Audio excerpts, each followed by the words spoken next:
Where is Edna? I don't have a clue. Please. I did not do anything to Edna except drop her off at home. That's not you on the 27th? I don't think so. That's not you? Ring a bell? Oh, look, they're walking around the car. You wiped the entire car down. I didn't do anything to Edna. It's not making sense. So you're the last person to be in a vehicle you wiped out of a lady that's missing. That sounds really up.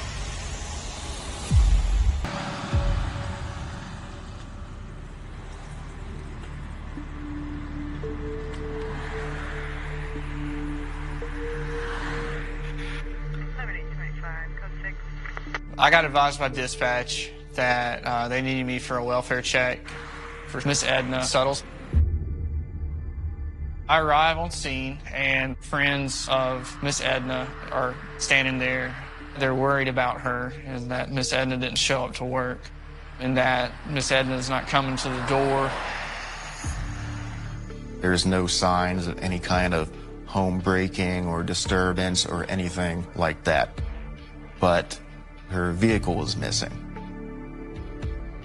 The son walked through the house and saw that there were a couple things out of place. Her bed was unmade, which was extremely uncharacteristic of her. Her shades were up. According to her son, she never would have left her shades up during the night. He also informed me that she had about $50,000 worth of jewelry that was missing. That's a potential armed robbery on site. At that point, I'm realizing that this is not a welfare check anymore. This is a missing person. Something is not right. By this time, we had sent out a bolo for the 80-year-old woman, Edna Suttles, and a picture of her vehicle.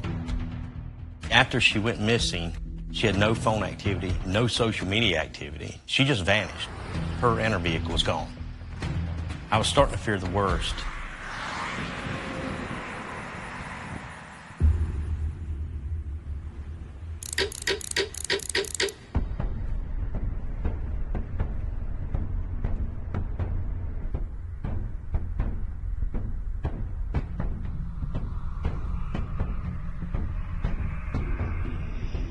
While on routine patrol, Edna's vehicle was found just outside of a hotel in Travelers Rest.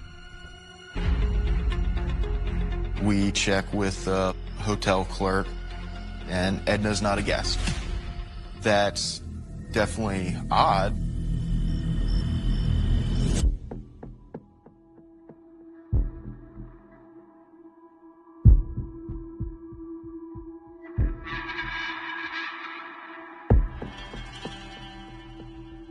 Backtracking the surveillance footage, we're able to see Edna's vehicle arrive that morning at the grocery store parking lot.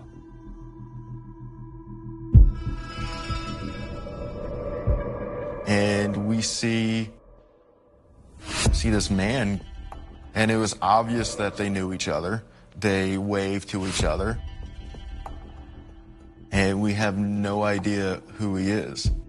He walks over to his car, gets a small bag, and gets into the front of the Grand Cherokee with Edna, and they drive off.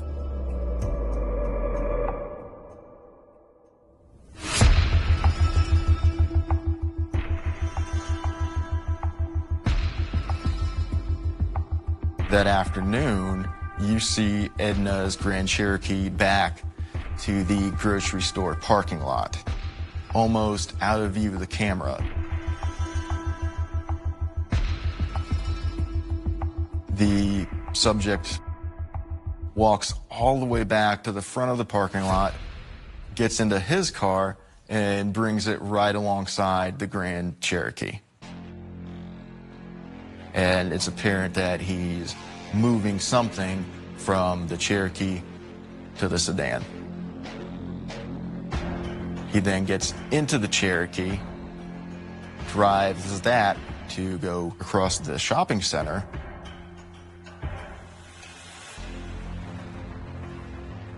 Investigators later observed a white male arriving in Miss Suttles' Jeep and backing it in a spot behind the hotel, and then wipes the vehicle down. the hood, the doors, the windows, the handles. And then he leaves, walks away from the vehicle. A short time later, like within seconds, returns and starts wiping down the hatchback, the inside of the door handles, and everything that was touched. This was a game changer. Miss Suttles is probably in danger. Normal people don't wipe down a vehicle like that unless they're trying to conceal their identity because they just did something criminal. Then quickly walks back to the car, gets in, and proceeds on 25 North out of Travelers Rest. This has escalated from a standard missing persons case to now a kidnapping and/or homicide. Now we need to figure out who this guy is, where he came from, and where he went. And most importantly, where's Edna? My mother, she had no fear about anything. She was the first female bail bondsman in the state of South Carolina. She was every bit of 5 foot nothing. She was the spunkiest little lady you'd probably ever meet. She liked to be seen. She had just rooms of clothes.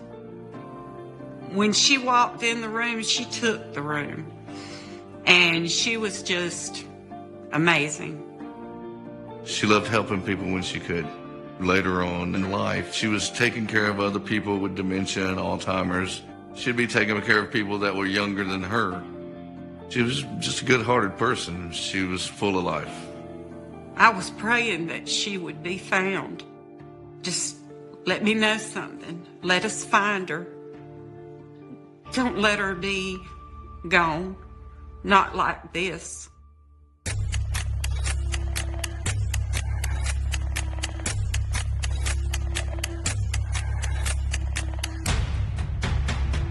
Around 9 or 9:30, the white male had went inside the grocery store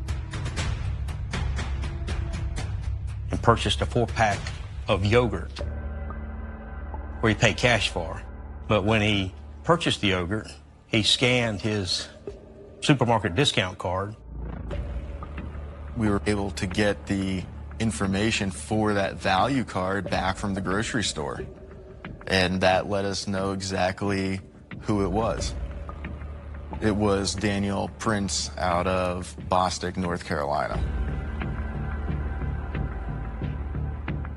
I ran a criminal history track on him and found out he had a pretty scary criminal history, including kidnapping, where he served approximately 13 years in Michigan for kidnapping a young lady in the 90s.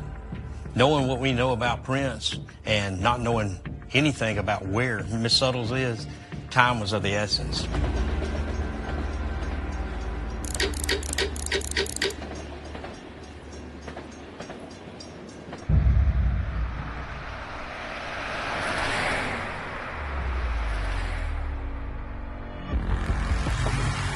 This isn't the type of guy that you ask to voluntarily come down to the station to have a chat with us. So what we decided to do is issue an arrest warrant for grand larceny for stealing her vehicle, essentially. Our own fugitive warrants team, they coordinated with the Rutherford County Sheriff's Office in North Carolina, and early in the morning they found him outside his home in the silver sedan. Somebody's window. And they took him into custody without any issue. Totally cooperating. Just relax. Not doing anything. Not cooperating. All right, push me. Stand up on your feet. Yeah. Walking him back. That's my wife. She's not going to do anything.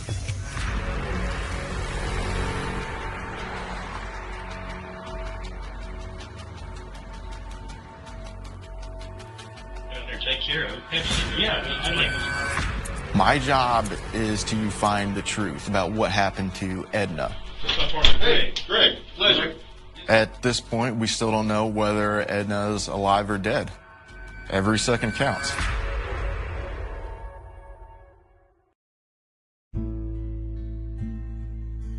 Edna was just a loving, giving person. My mother loved butterflies. And when my mother passed, Edna said, I want you to have this, and said, you'll think of your mother. And it was just the most beautiful blanket that had butterflies on it. That was just the kind of friend she was. The moment I heard she was missing, I jumped in the car. I looked for her everywhere for days, just hoping this nightmare would end.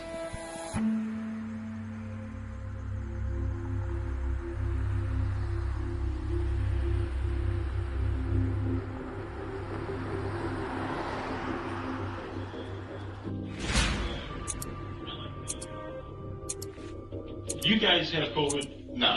Can I Do you check? have COVID? No. Okay. No, not to the best of my knowledge.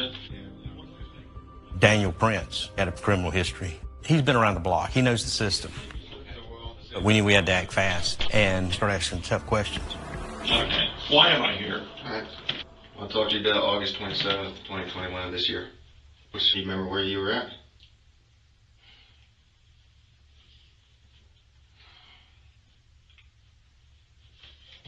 Not specifically. Where do you think you were at? I've been going all over the place. I've been back and forth to Charlotte. I've been down to South Carolina. I do a lot of home remodeling, home repairs. Where's your jobs in South Carolina taking you? Actually, I was down to Traveler's Rest, but I don't know if it was Friday or Thursday. I know I'd been there earlier that week. Okay. What kind of job were you working on? I wasn't. You wasn't? I wasn't. This lady had talked to me several times. I've been down to her house 2 or 3 times. We kind of got to be friends. So it's 3 or 4 times you've been down there? Yeah, 3 So times. she's never given you work? No. Okay, so specifically the 27th. I think I was down there on the 24th. So Why what, are we... What you're telling us is that's not you on the 27th?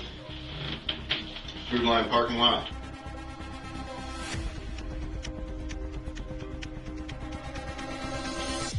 I don't think so. That's not you. That's me. Where's that? Food Line, August 27th, 2021, 9:23, Okay. 22 seconds. Ringing a bell? Yep. Yeah, I went down to Food Alliance. Okay. Here's y'all in the hotel parking lot. Okay. Yeah? Oh, look, you're walking around the car. Yeah. You wiped the entire car down. Because I was worried. You were worried. There's you getting back into your car and driving away. Look, man. Where's that? I don't have a clue. We need to know. Listen, Dan. Mhm. Where is it? I don't have a clue. Dan? Dan, please. Her family is desperately looking for her. She's missing right now. Yes, Dan, where is it? I don't have a clue. I dropped her off at her house. Dan, please listen. You did not drop her off at her house. You know what? When I got, okay, I can help you here. Okay. You gotta give me a second. You gotta let me answer the questions when they're asked. She said she wanted me to take her and drive around in my vehicle. So I left her vehicle. I went down to Food Lion, and she was in my vehicle with me. And I dropped her off at home. His story wasn't believable by any means. Why didn't you just go to her house? Why did you drive her car back and then ditch it in the hotel parking lot? It was essentially like pulling teeth. You're the last one with her. We got you on video. I'm not denying I was with her. So, Okay. You think, this is what I want to see what you're thinking here. You think that someplace from Food Lion to her house, this lady disappeared? yeah, we know that. I mean, she disappeared between her house. I dropped her off at her house. I dropped her off at her house because she said her daughter was coming up. It's not making sense. I mean, you're the last person to be in a vehicle you wiped out of a lady that's missing. That sounds really up. It does. It does. That's why we're here. I took her home. I dropped her off and I left. Okay. Cool, Dan. Hard. Yeah, I don't look. I'm in the middle of this. I got this old lady with me. Let's get back to why you wiped the car down. The only thing I did was because I knew I'd been in and out of her car all the time with her, I'm like, there is no way in hell I'm going to just leave this thing here. And I wasn't going to have part of me on that vehicle. And that's it. People do strange, weird I got a real bad past from a long time ago. And unfortunately, my past from a long time ago, a kidnapping, probably makes this look really stupid. But that's not me, dude. Really. I didn't. That's what we're saying, man. I didn't do anything bad. No. I did not do anything to Edna except drop her off at home. It was apparent that Prince wasn't going to give up her location. The more you pressed him, the more he pushed back. It's obvious that he knows a lot more about what's going on than what he's willing to tell us. So what we decided to do is to end this conversation. We need to gain more evidence, come back and re-interview him. What are you actually charging me with? It's grand larceny. Grand larceny. Okay. That's where we're at right now. Okay. So I can bond out and go home? Possibility. Okay. Possibility. You're not charging me with anything other than grand larceny? Not right now. That's where we're at. You seem very, very relieved this is grand larceny. Because you're talking to me about a missing person. And not murder or kidnapping. Yeah.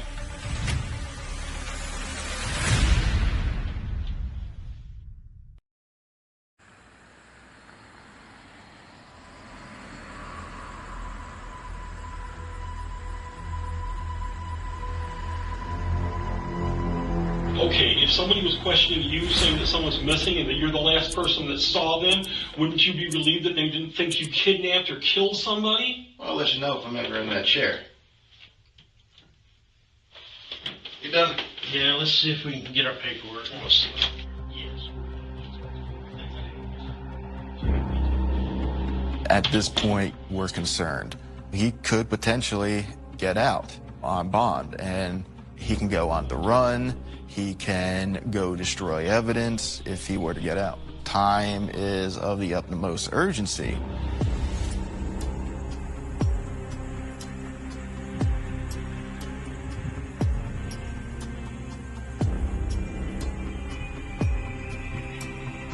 When we got out there, we found a number of weapons, handguns, rifles, shotguns, a couple of them with obliterated serial numbers. He had a small arsenal.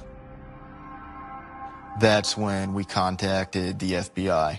This is rapidly becoming a very big case. He immediately was charged for weapons violations due to his criminal history. He's prohibited from possessing firearms. Now, we have another card to play, and we're finding things that's probably going to keep him in jail for a while.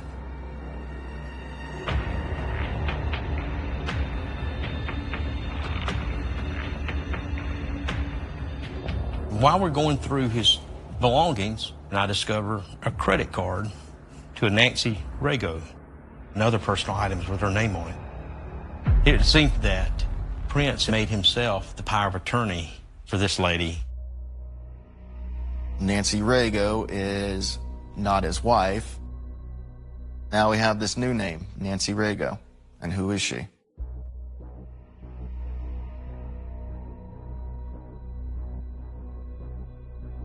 We found that she had told people that she was going to go live with Mr. Prince, and they were going to live off the grid and move away together. And we found out that the family had not directly spoken to her in quite some time. Further investigation revealed Ms. Ragos hadn't been seen since 2017, for 4 years.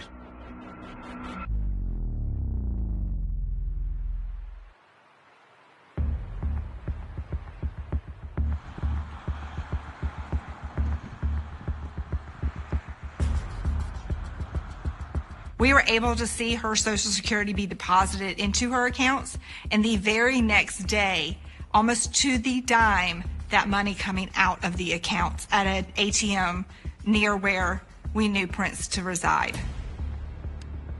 This unfortunately looks like it's potentially another victim.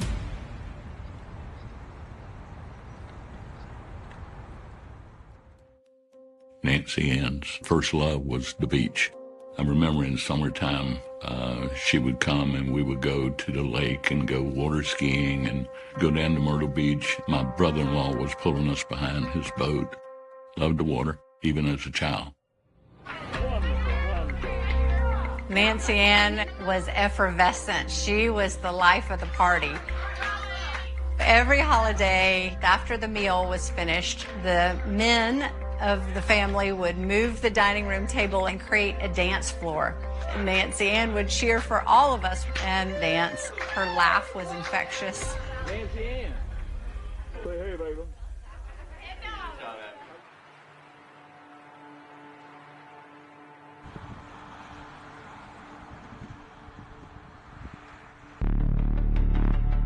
One of the things that was recovered was a cell phone for Dolores Sellers, who I learned was Nancy Rigo's mother. Dolores Sellers passed away within weeks of Nancy Rigo's disappearance. We began to suspect there was something nefarious with that as well.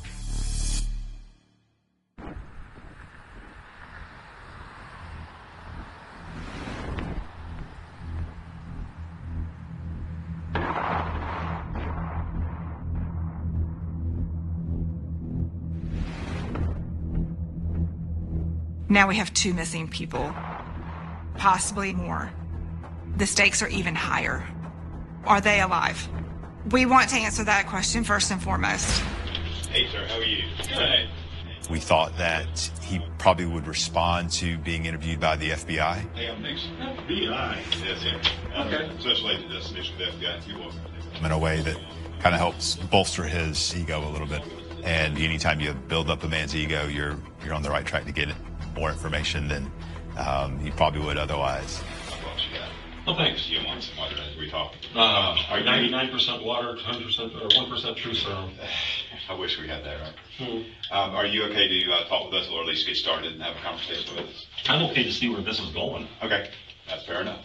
I'm primarily in South Carolina. So what I know there is they're trying to locate a missing lady there. So what I'd love to do is just ask you about that and kind of get the details. And why would the FBI be interested in that? Because I've found out a little bit about this case and it's piqued my interest. And then I found out about you and it piqued my interest even more. Part of this is helpful just to get in this frame of mind. Yeah, there's something you guys are fishing for here. I've been 13 and a half years in prison. You learn how to read people very well. And I know that you're fishing for something. I know that. That's why you're here. The old saying, the interview doesn't start till the first lie happens. Well, it was a little bit of a balancing act of trying to get more information without couching the question in a way that would sound accusatory. At the point where he felt like I was pushing or that I was being disrespectful, I do think he would have then probably would have terminated our interview. How many times did you see her in August? Was it more than one, you think? How many times do you think you were able to actually go visit her? If you had to estimate, like you said, you went more than one time down there, what would your guess be? Okay. In August. All right. If you keep doing this, okay, I've given you the answer 3 or 4 times, and this is what I know about your line of work. You're going to keep asking me the same thing over and over and over in hopes that something changes. It's not going to change, man. No, I can promise you that's not what I'm doing. I have no problem talking to you. What I have a problem with is when it becomes more of an interrogation than a talk. If I'm being interrogated, I need my attorney with me.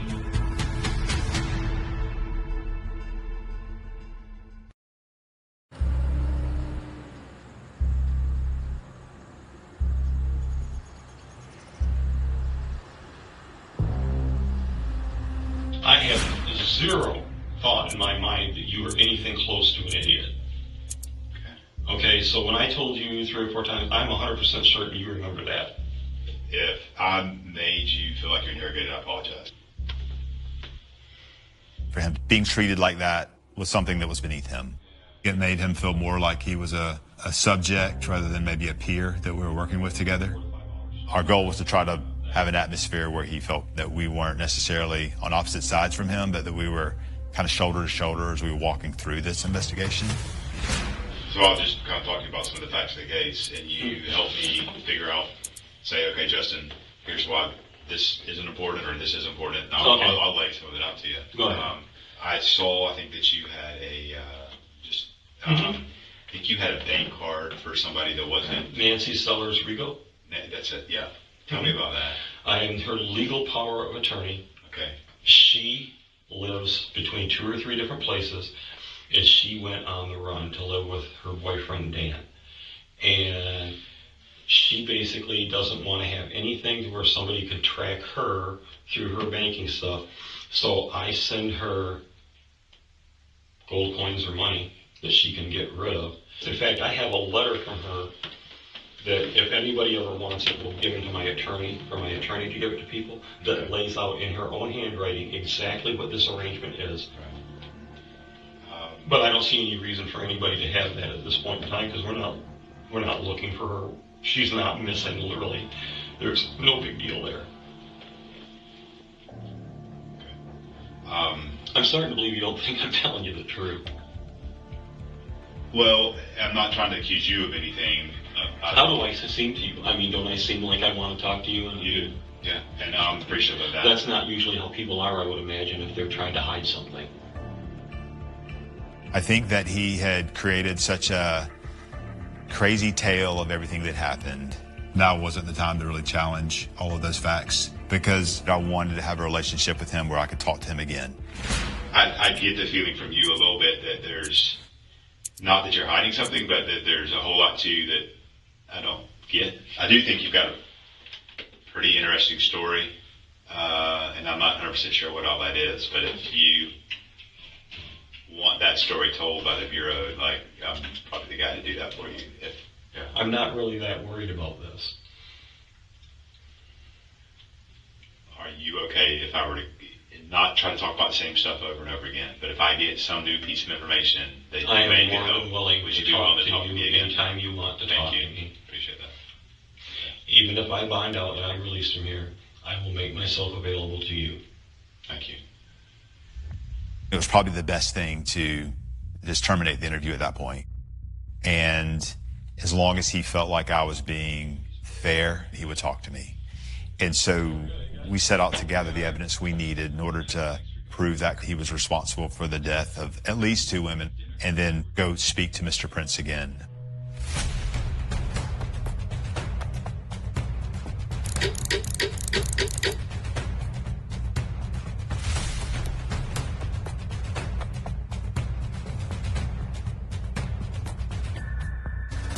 There was garages and buildings stacked from floor to ceiling, and they found some jewelry that belonged to Edna on the property of Mr. Prince.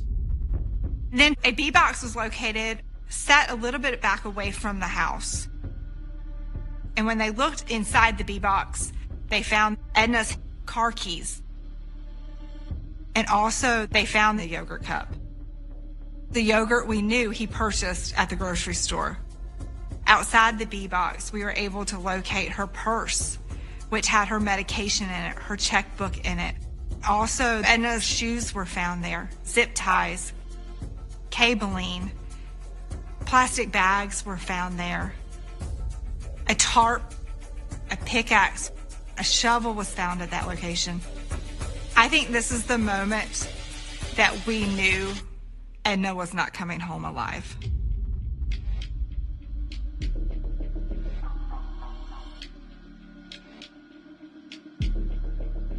We were looking through a phone, and we see some family members start to check in on this person.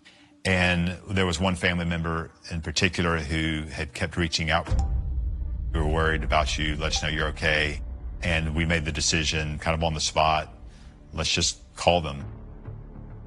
I identified myself. I told them that I was working a missing persons case in South Carolina, and that we had a device that we believed belonged to their family member. They said that they had not heard or spoken from that person in several years. That person's name was Miss Lee Goodman. From our understanding of talking to her family, Miss Goodman was absolutely loved and adored by her family. She was energetic, She was an occupational therapist, and she was missed. We also then found, going through her financial records, Daniel Prince was using her finances. We realized this is the same pattern we saw with Ms. Rigo. We realized that Daniel Prince has potentially more victims out there. This guy is an actual serial killer.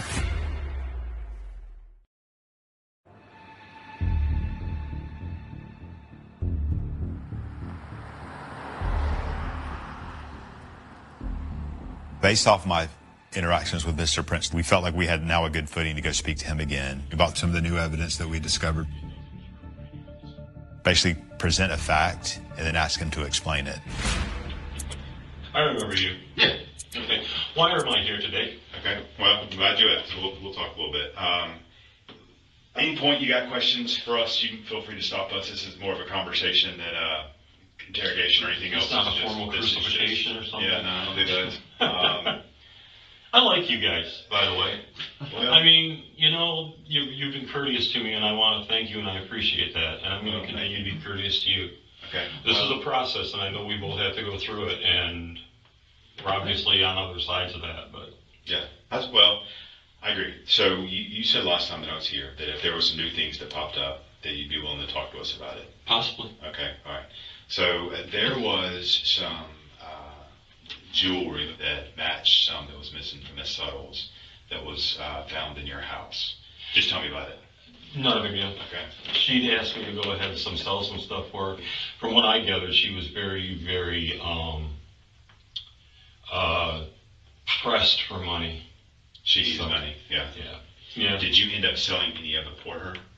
Yes, I did. Okay. And I brought her back the money. You brought her the money. About how much money do you think you sold with the jewelry for her? I think $1,173, or it was $1,073. Why? What's the deal on this? Well, all right. I guess I made you a deal a while ago. I have to be straight with you, and I'm gonna keep that agreement. I'm gonna do it. Okay. But how about this? Just let me talk for a couple minutes. You think through as we're talking, and then whatever decision you think is the best way to make, we'll go with that. So there were other things found at your house, and so just hear me out. You see his head going forward because he wants to try to figure out how to spend this. And I want him to finish listening to everything I had to say before he feels the need to speak. That gives them a little bit of a mental break where they don't feel like they have to come up with a lie or an untruth to me. There were some other things found at your house. There was several other things of Enda's belongings that were found at your house. There was quite a lot of stuff found in your bee house. It's on the back part of your property. Okay. And so there could be a million explanations for some of that stuff, and I don't want to jump to conclusions. And if there's something that happened that you didn't intend to happen, let's talk about it. And so if you'll just be honest with me. You asked me, I'm trying to remember your wording here, if I would like the Bureau to tell my story, right, to let you know. Yeah. There are things that have to happen, and there are things that are going to happen. And I'm a realist, and I have acceptance with this. I would like a little bit of control in how they happen. And I believe I have a shot, ever so slight. If you tell them to turn that off, I will talk to you a little more freely. Agent Newsom knew that if he didn't turn that camera off, that was probably going to be the end of the conversation. Daniel Prince was ready. He was vulnerable. We needed to capitalize on it. Condition that the video recording was turned off.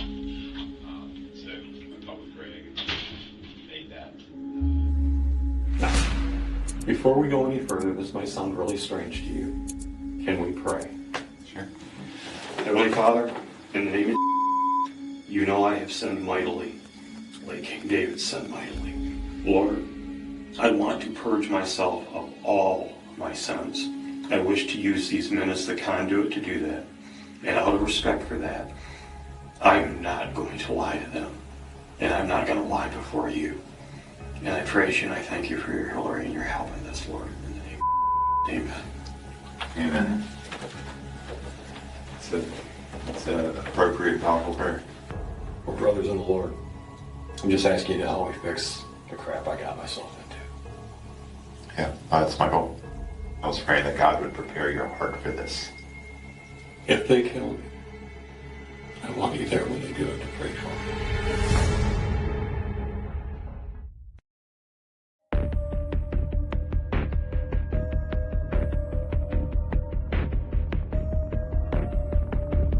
You two are the only detectives I want to do. So this is your baby. And this is what I want our goal to be, guys. Okay, I mean, I'm not trying to make demands on you. You're the authority here. This is my goal. Dan gets life in a federal prison. I don't even care about numbers. L-I-F-E, federal prison. And that needs to be in writing. Will you gentlemen work with me to obtain those goals? You've kind of said your part. I'll say mine. I could set these things in motion. Yep.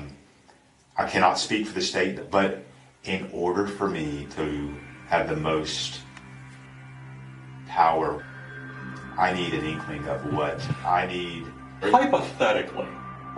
Fair enough.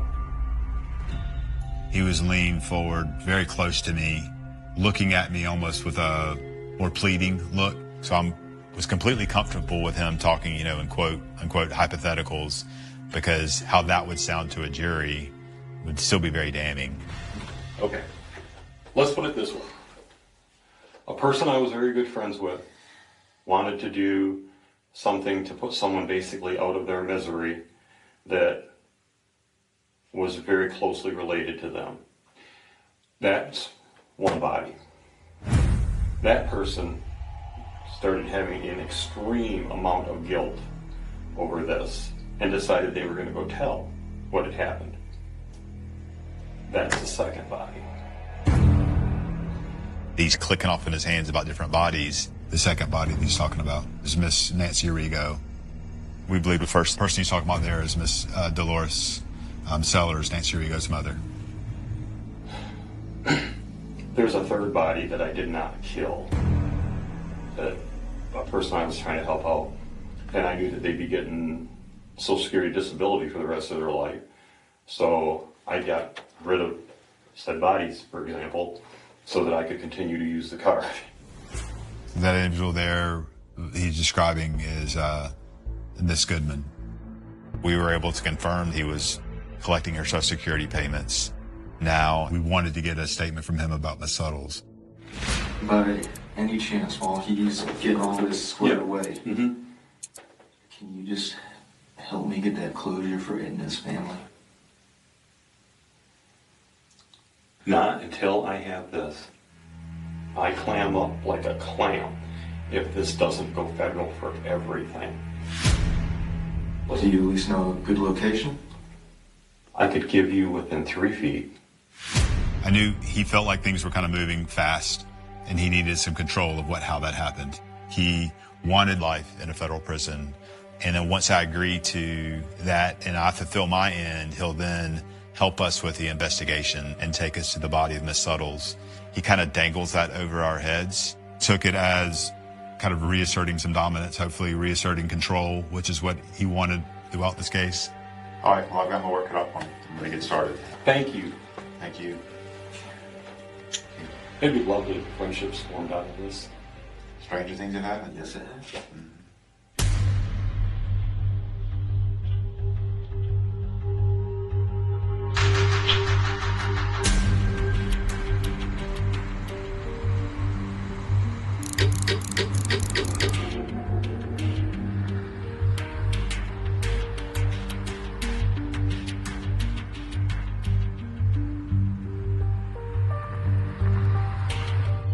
I went, checked him out of jail, drove him in my car, took him in the woods.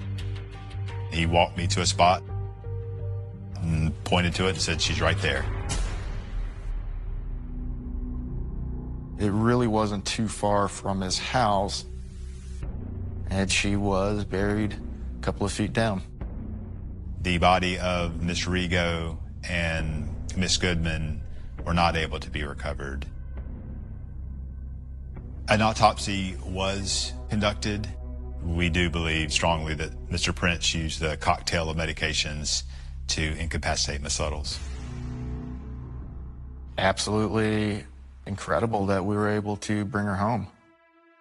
And the monster who did this to not just Edna, but the other women and their families, he was going to face the justice that he deserves. There is something to be said about the closure, but at the same time, it takes away any hope you may have. You know your mother's never coming back.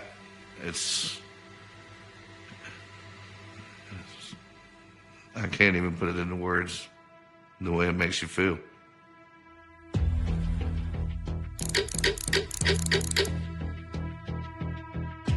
Daniel Prince of Bostic pleaded guilty in federal court in Spartanburg in the kidnapping and death of Edna Suttles. Authorities called Daniel Prince a monster and serial killer. They say he's also responsible for the disappearance or death of at least 3 other women.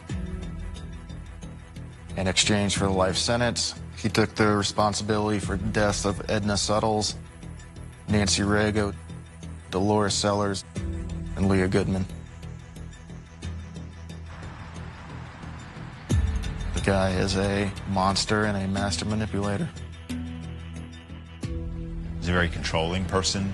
He always felt the need to kind of keep me in my place, but you just have to check your ego because it was important for the victims. It was important for the case. I feel like I did everything I could for those families. I don't know that anything will make them feel better. Nancy Ann. Say hey, baby. Aunt Dolores was our matriarch. We all looked to Aunt Dolores. Nancy Ann loved life. She was so effervescent. And Aunt Dolores the same way. So I hope with all that I am that we can carry on their legacy. My life has a big hole in it now. I can see Edna in everything I do. And she's missed every day. I know my life is not as blessed as it was, but I am blessed to have known her.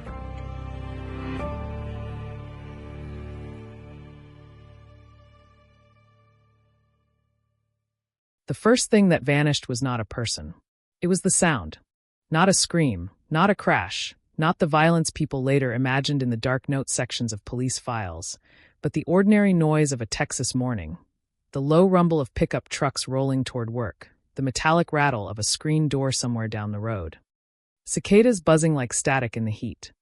On a quiet stretch of Texas land in the summer of 1999, that sound cut out abruptly, as if someone had pressed mute on the world, and no one realized it until it was already too late.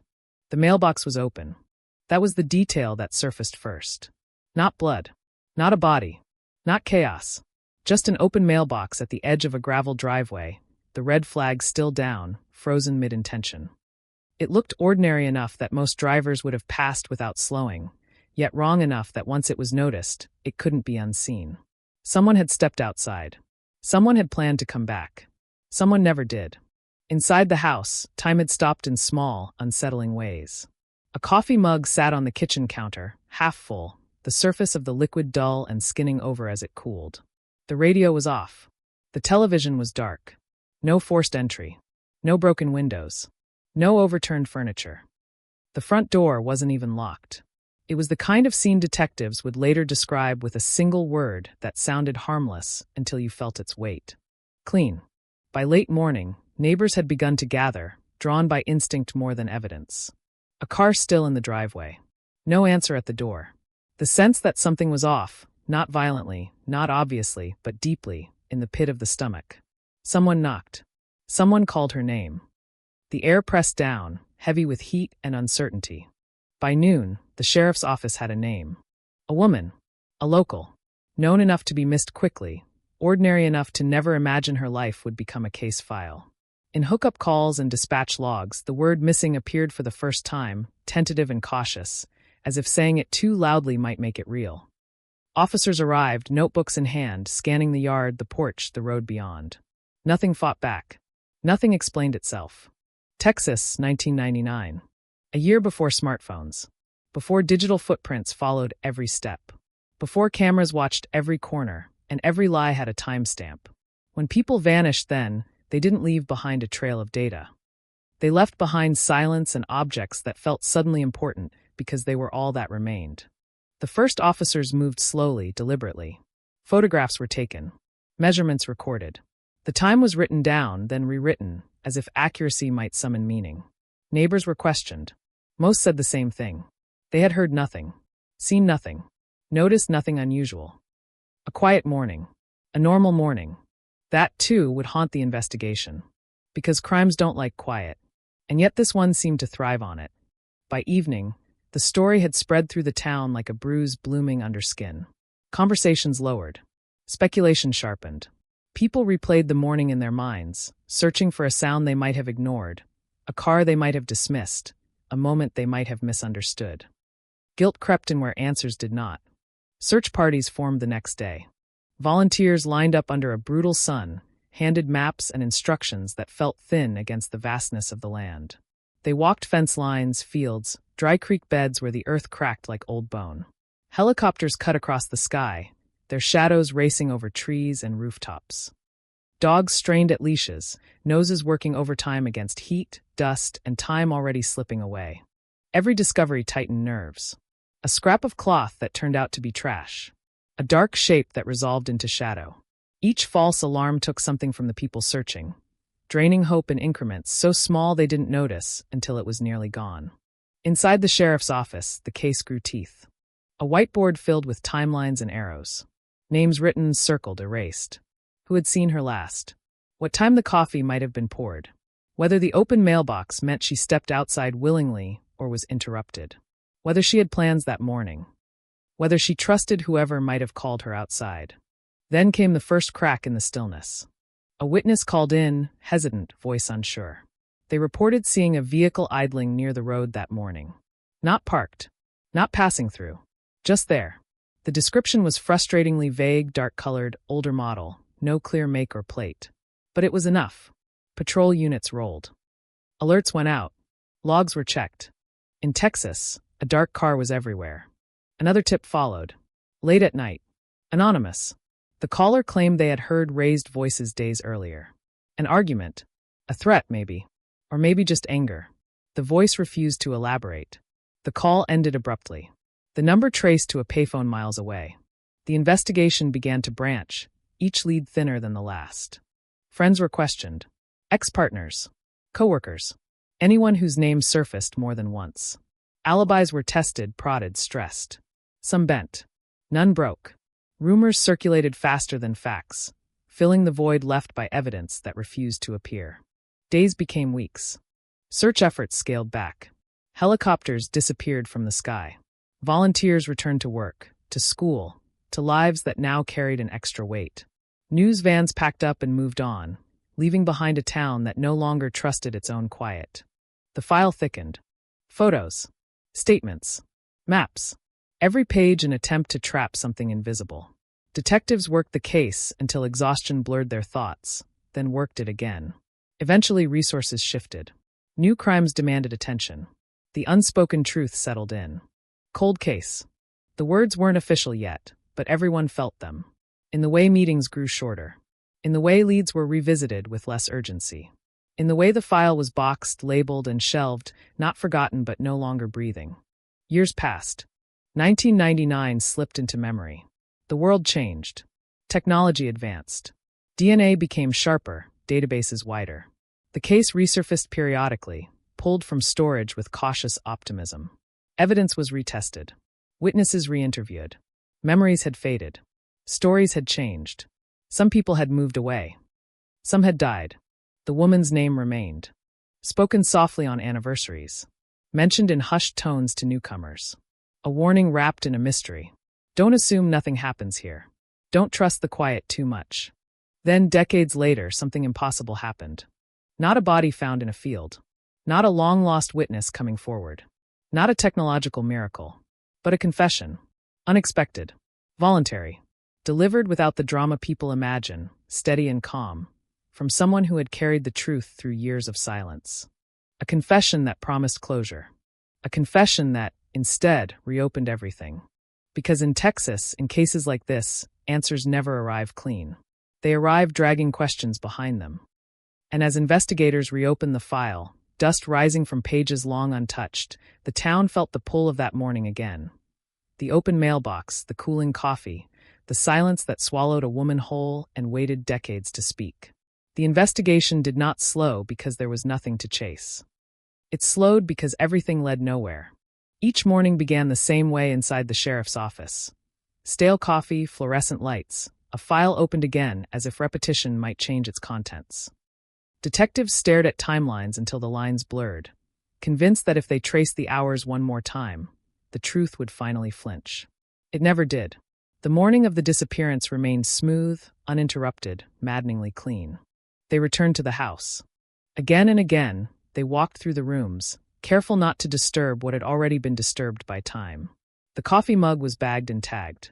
Fingerprints were lifted, partial and smeared, overlapping in ways that told no story at all. The door handles held nothing usable. The windows revealed no struggle. Whatever had happened had not announced itself with violence. It had slipped in quietly, like a thought you don't realize is dangerous until it's already too late. Detectives argued over the mailbox. One believed it was everything. Proof she stepped outside willingly. Proof she wasn't taken from inside the house.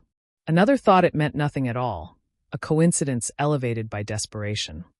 The debate grew heated, voices echoing down the hallway, because when evidence is thin, every detail becomes a battlefield. They moved outward. The road was measured, photographed, walked inch by inch. Tire marks were studied, then dismissed. In Texas, dirt roads keep secrets poorly. Tracks blur. Time erases. Heat bakes everything flat. By the time anyone knew what to look for, the road had already forgotten. They knocked on doors.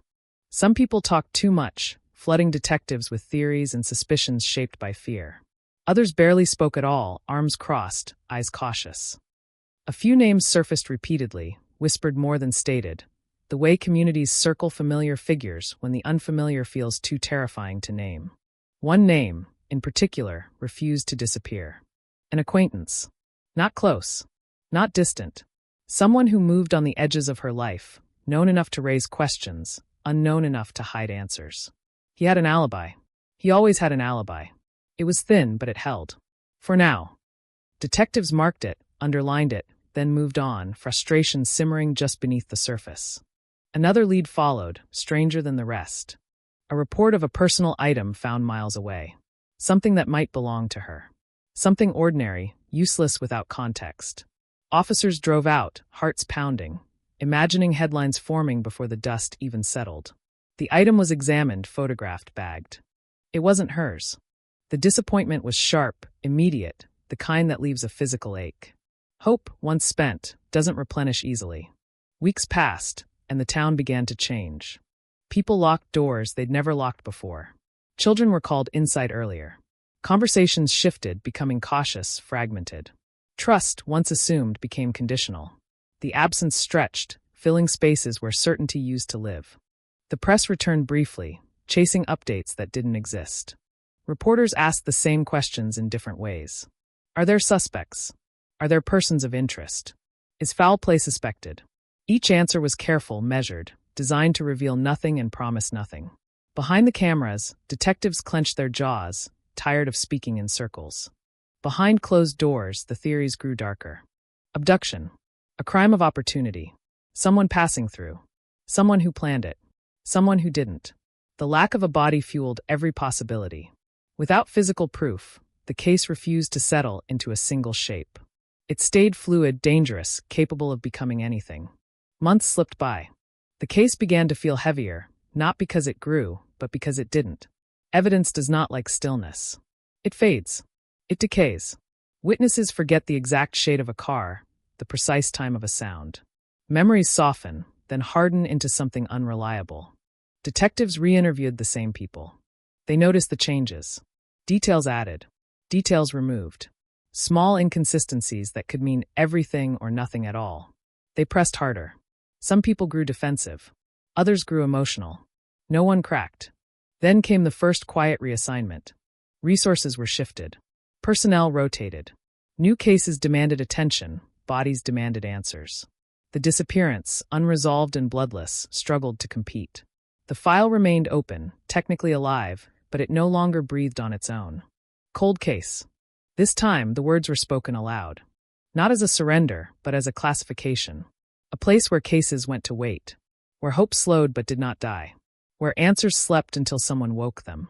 Years passed. The world moved forward without her. Streets were repaved. Businesses changed hands. New families moved into old houses, unaware of what had once hovered there. The road where the mailbox had stood looked ordinary again. The way crime scenes always do once time has finished erasing them.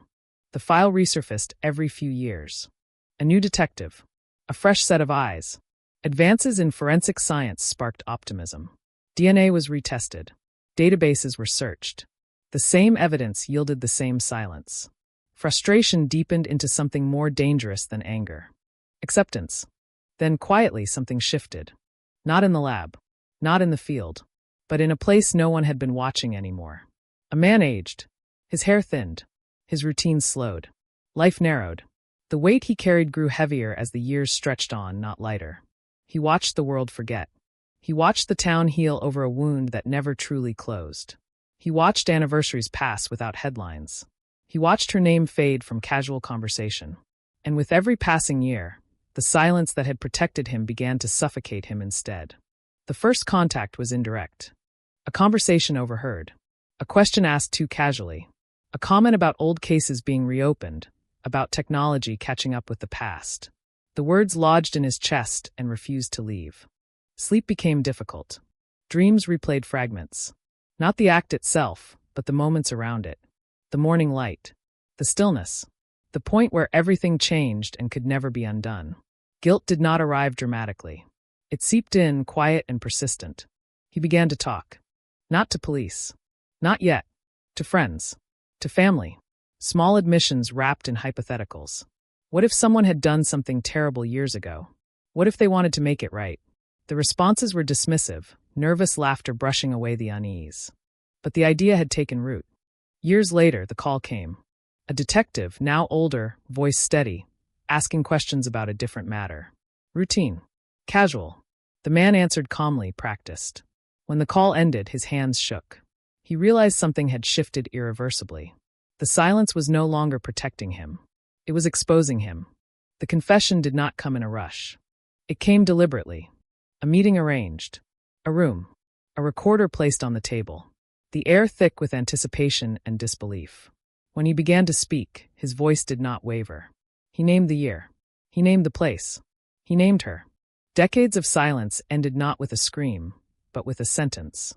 And as the words filled the room, investigators felt the familiar surge of adrenaline, the intoxicating promise of closure. But beneath it, unease stirred. Confessions, especially late ones, carry their own dangers. Truth and fiction can blur when time has softened memory and sharpened regret. They listened. They asked questions. And slowly, as details emerged, they realized the confession was not an ending. It was an opening. A door into a version of the past far more complex, far more unsettling than anything they had imagined. Because the man did not confess to murder. He confessed to involvement. And in that distinction, the cold case exhaled, stretching awake after decades of sleep, ready to remind everyone that silence does not erase what happened. It only waits for the moment it can speak again. The room did not react the way people imagine confession rooms react. No shouting. No slammed fists. No sudden rush of voices. Just the low hum of the recorder, the faint creak of a chair shifting under weight, the steady cadence of a man who had waited decades to speak and now refused to rush. Investigators sat still, pens hovering, afraid that any movement might fracture what was finally forming in the air. He spoke in fragments at first. Not excuses. Not apologies. Moments. Sensory details that had survived where facts had not. The quality of the light that morning. The way the heat pressed down early, heavier than usual. The sound of gravel under tires. Each detail landed with precision, the kind that can't be rehearsed, the kind that raises the hair on the back of a seasoned detective's neck. They did not interrupt. He described knowing her. Not well, but well enough. Their lives had brushed against each other the way lives do in small towns, overlapping without ever fully colliding.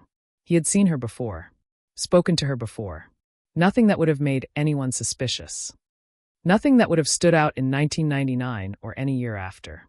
Then he reached the mailbox. The detail hit the room hard.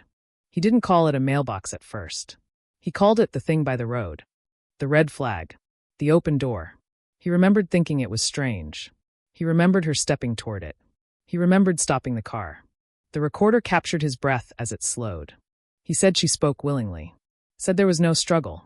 Said there was no weapon. The words came carefully, chosen to frame the moment as something that happened to him rather than something he caused. Investigators noted it silently. Language reveals intention long after memory fails. He claimed he did not plan it. That it began as a conversation. A question. An excuse to pull over. He said she recognized him. That familiarity dissolved fear quickly. He said she leaned toward the car window. He said everything still felt normal then. The moment it changed was vague. He could not or would not pin it down. 1 second became another. A line crossed without ceremony. He described panic arriving first, then confusion, then a realization that whatever had begun could not be undone. His voice tightened there, just slightly, like a hand closing around a wire. Investigators pressed gently. What happened next? He hesitated. Not long. Just long enough to notice. He said there was an argument. Voices raised. Words exchanged that he could no longer remember clearly. He said she threatened to call someone. He said fear took over. Fear, he repeated, as if naming it might absolve it. He did not say how she ended up in his vehicle. He simply said she did. The distinction mattered. Detectives marked it, circled it, returned to it later. For now, they let him continue. He described driving. Not fast, not frantic, just away. Away from the house. Away from the road. Away from the mailbox still hanging open, waiting for a hand that would never return. He described roads that no longer looked the same, landmarks altered by time, but the feeling intact. The wrongness of it. The weight settling in his chest. When asked about restraint, he shook his head. When asked about violence, he grew careful again. He insisted she was alive when they stopped. Insisted he never intended for her to die. The phrasing tightened the room. Intent is a legal word. He used it like a shield. Then came the detail that shifted everything. He said there was another person. Not at the beginning. Not at the mailbox. Later. Someone he contacted. Someone who arrived after the point of no return. The name landed heavily, recognizable enough to ripple through the room. Another figure from the edges of the old file. Another shadow that had never fully resolved. The case did not close around the confession. It expanded. Investigators paused the recorder. Exchanged looks.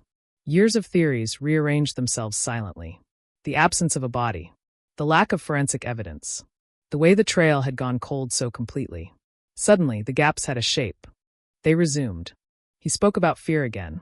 About not knowing what to do. About decisions made quickly and regretted forever. He described a place. Not exact. Not precise. But close enough to narrow a map that had once been impossibly wide. He spoke about leaving her there, about believing someone else would help, about convincing himself that involvement ended when he drove away. Detectives did not challenge him yet. They let the story stretch to its limits. When he finished, the room felt smaller, as if decades of silence had pressed in, demanding space now that they had been disturbed. The recorder clicked off. No one spoke for several seconds. Then the questions began. They were calm, methodical, surgical. Timelines, distances. Who called whom? When? How long? Each answer was measured against reports written decades earlier, against witness statements that had never quite aligned, against evidence that had waited patiently for context. Some answers fit. Others did not. He placed himself in the right area at the right time. He knew details that had never been public. He referenced weather patterns, road conditions, small specifics that lent credibility to his account. But when pressed on certain moments, his memory blurred suspiciously. Edges softened. Responsibility diffused. Investigators recognized the pattern. Partial confession. Enough truth to feel honest. Enough omission to feel safe. They reopened the file fully. Boxes came down from shelves. Photographs resurfaced. Old notes were read with new eyes. Names once dismissed were underlined again. The second person he mentioned became the center of gravity, pulling the investigation in a direction it had never fully committed to before. The community did not know yet. The news had not broken. Official statements had not been prepared. But within law enforcement circles, the atmosphere shifted. Phones rang more often.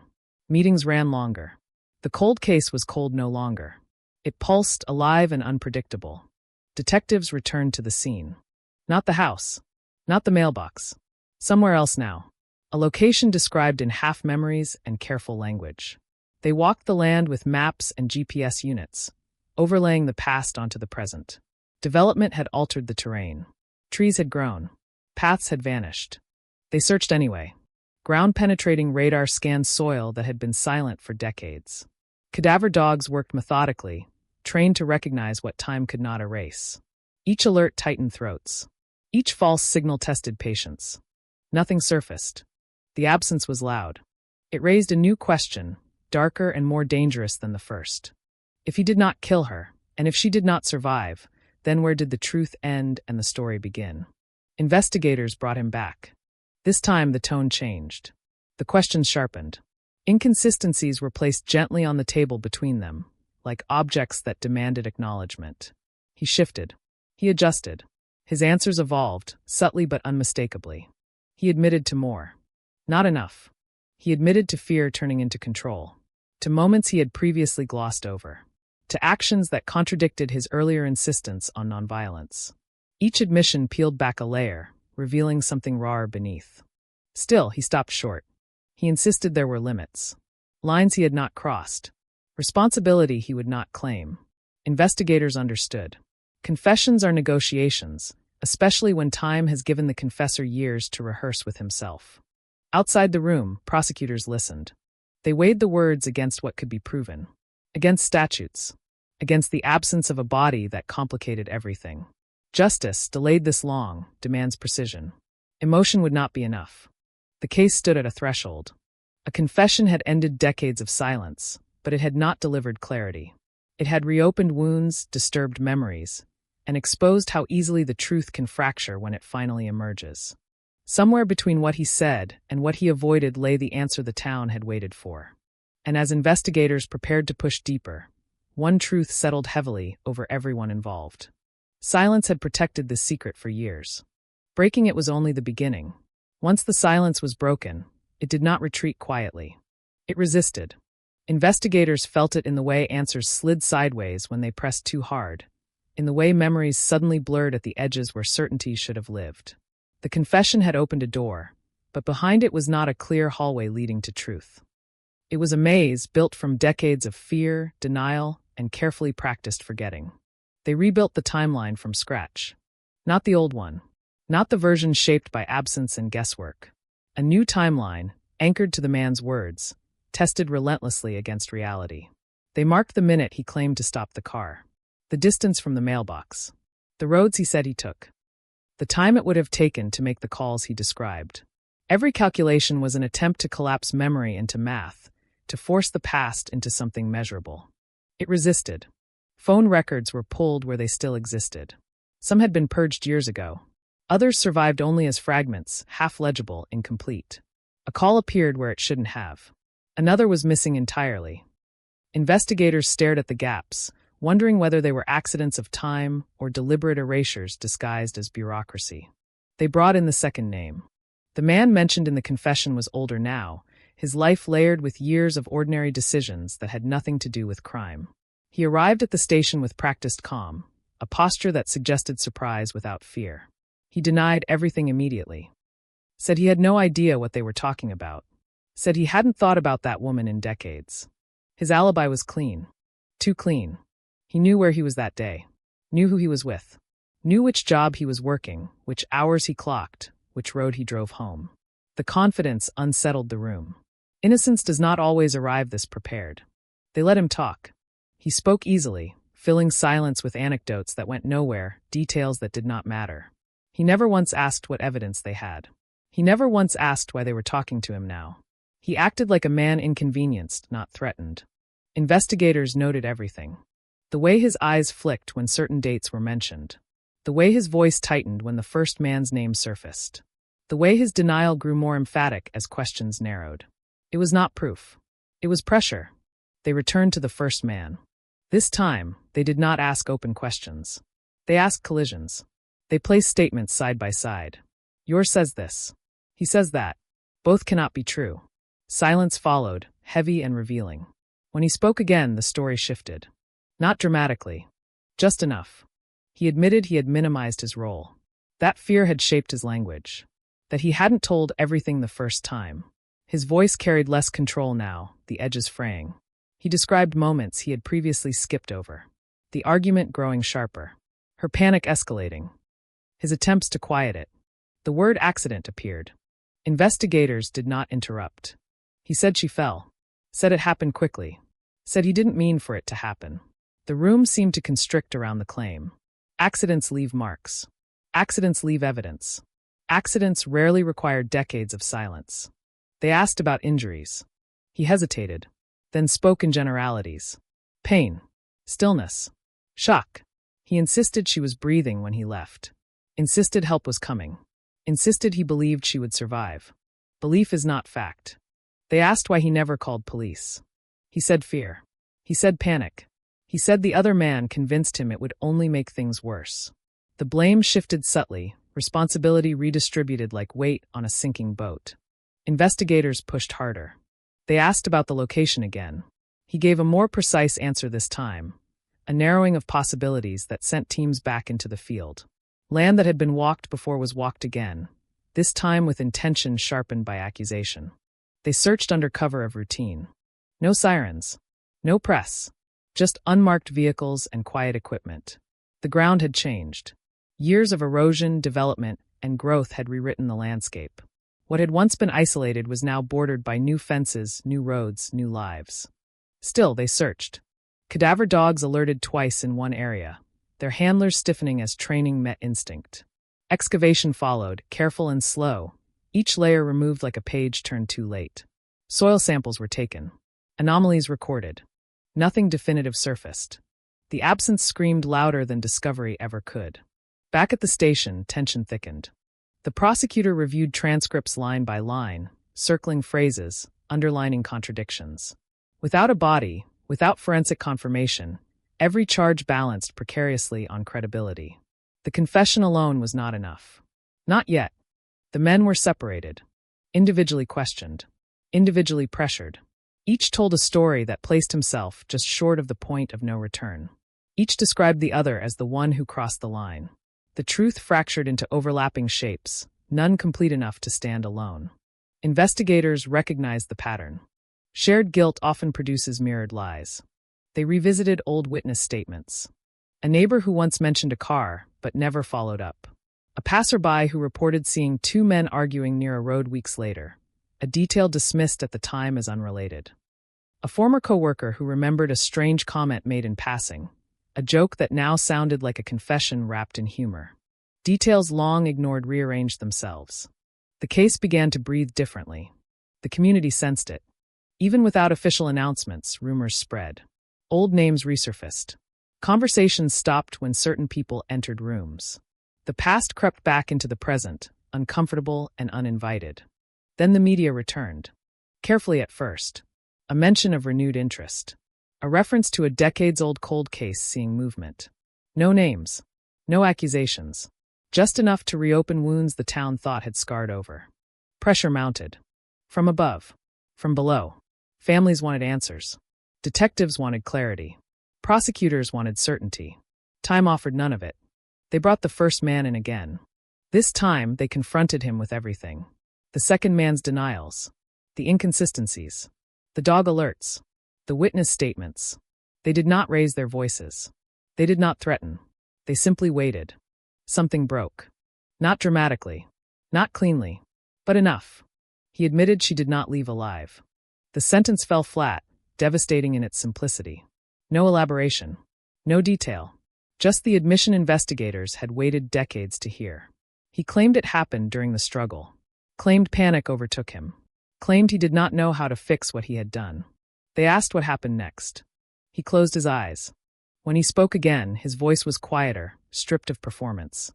He described the second man's arrival, the discussion that followed, the decision made together, deliberate and final. He said they moved her.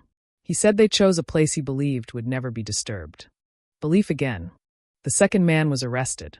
He protested loudly, denied everything, accused the first of lying to save himself. The battle lines hardened. Lawyers arrived.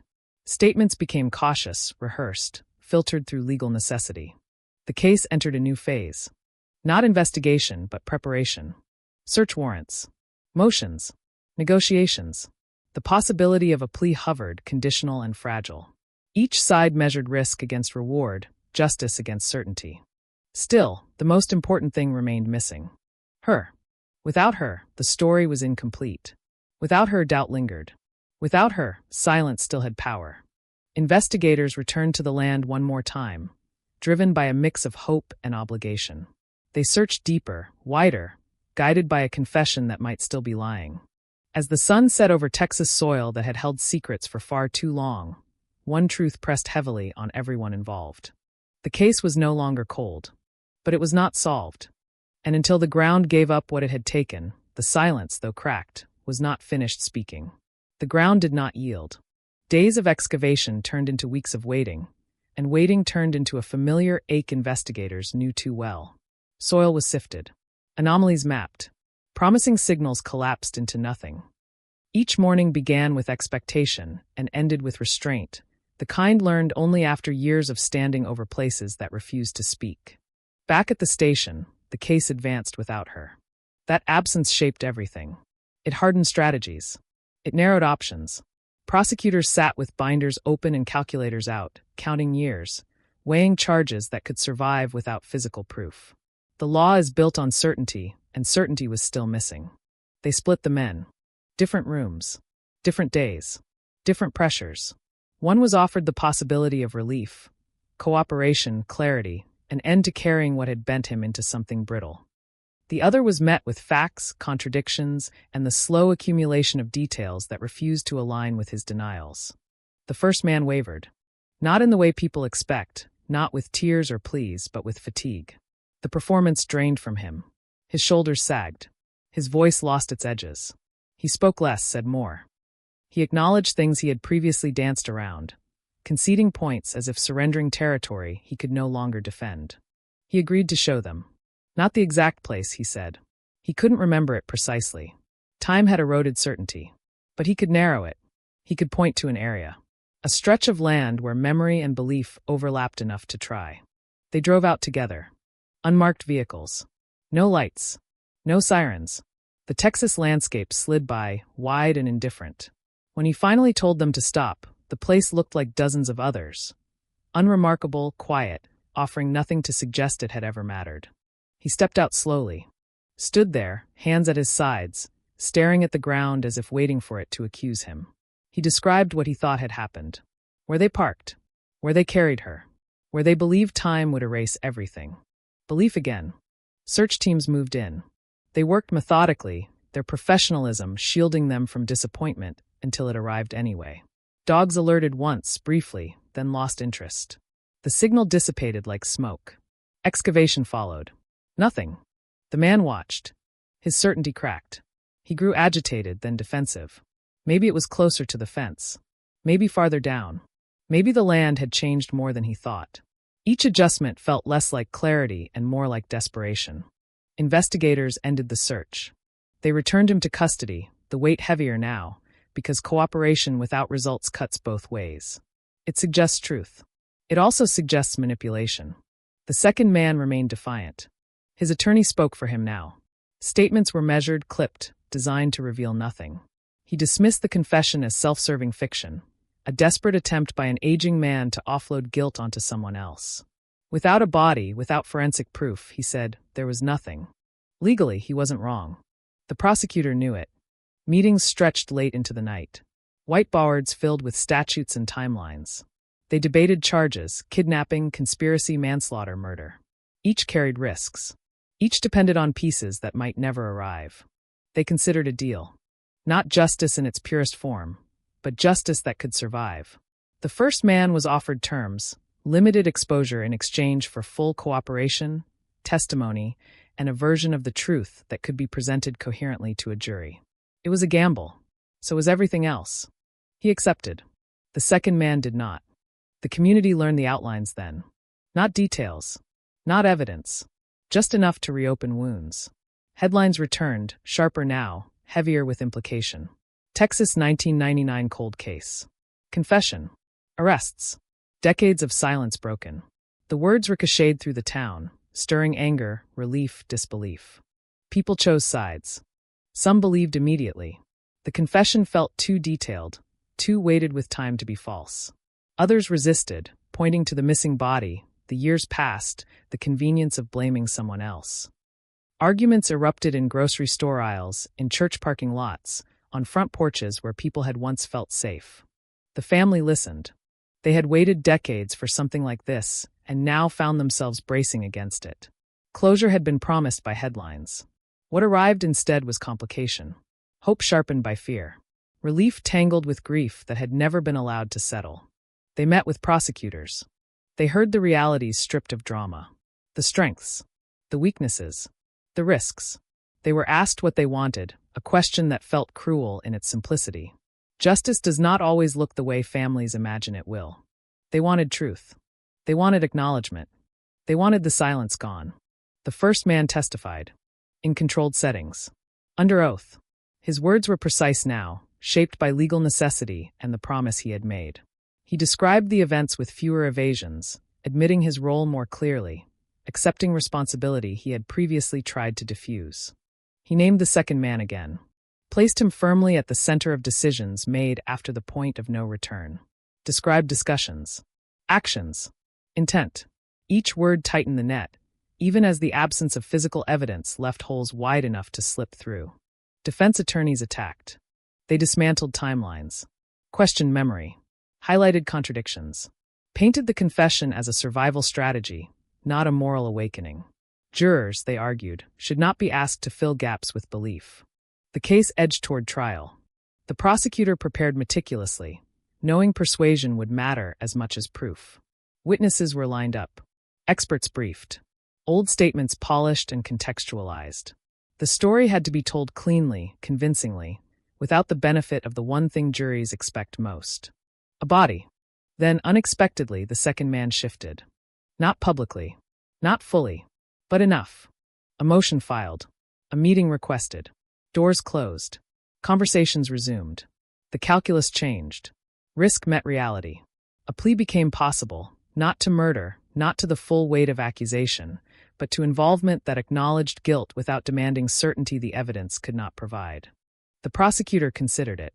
So did the family. So did the town, waiting without knowing it was waiting. The plea was entered quietly.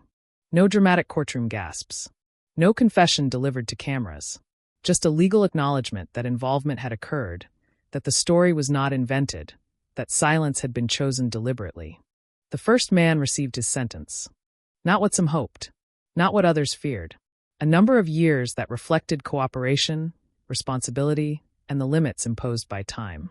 He stood as it was read, face unreadable, as if still waiting for something the law could not give him. The second man was sentenced as well. Lighter. Narrower. A consequence shaped by negotiation rather than revelation. He maintained partial denial even as he accepted punishment, a contradiction the justice system sometimes tolerates when truth arrives late and incomplete. The town reacted unevenly. Some felt vindicated. Others felt cheated.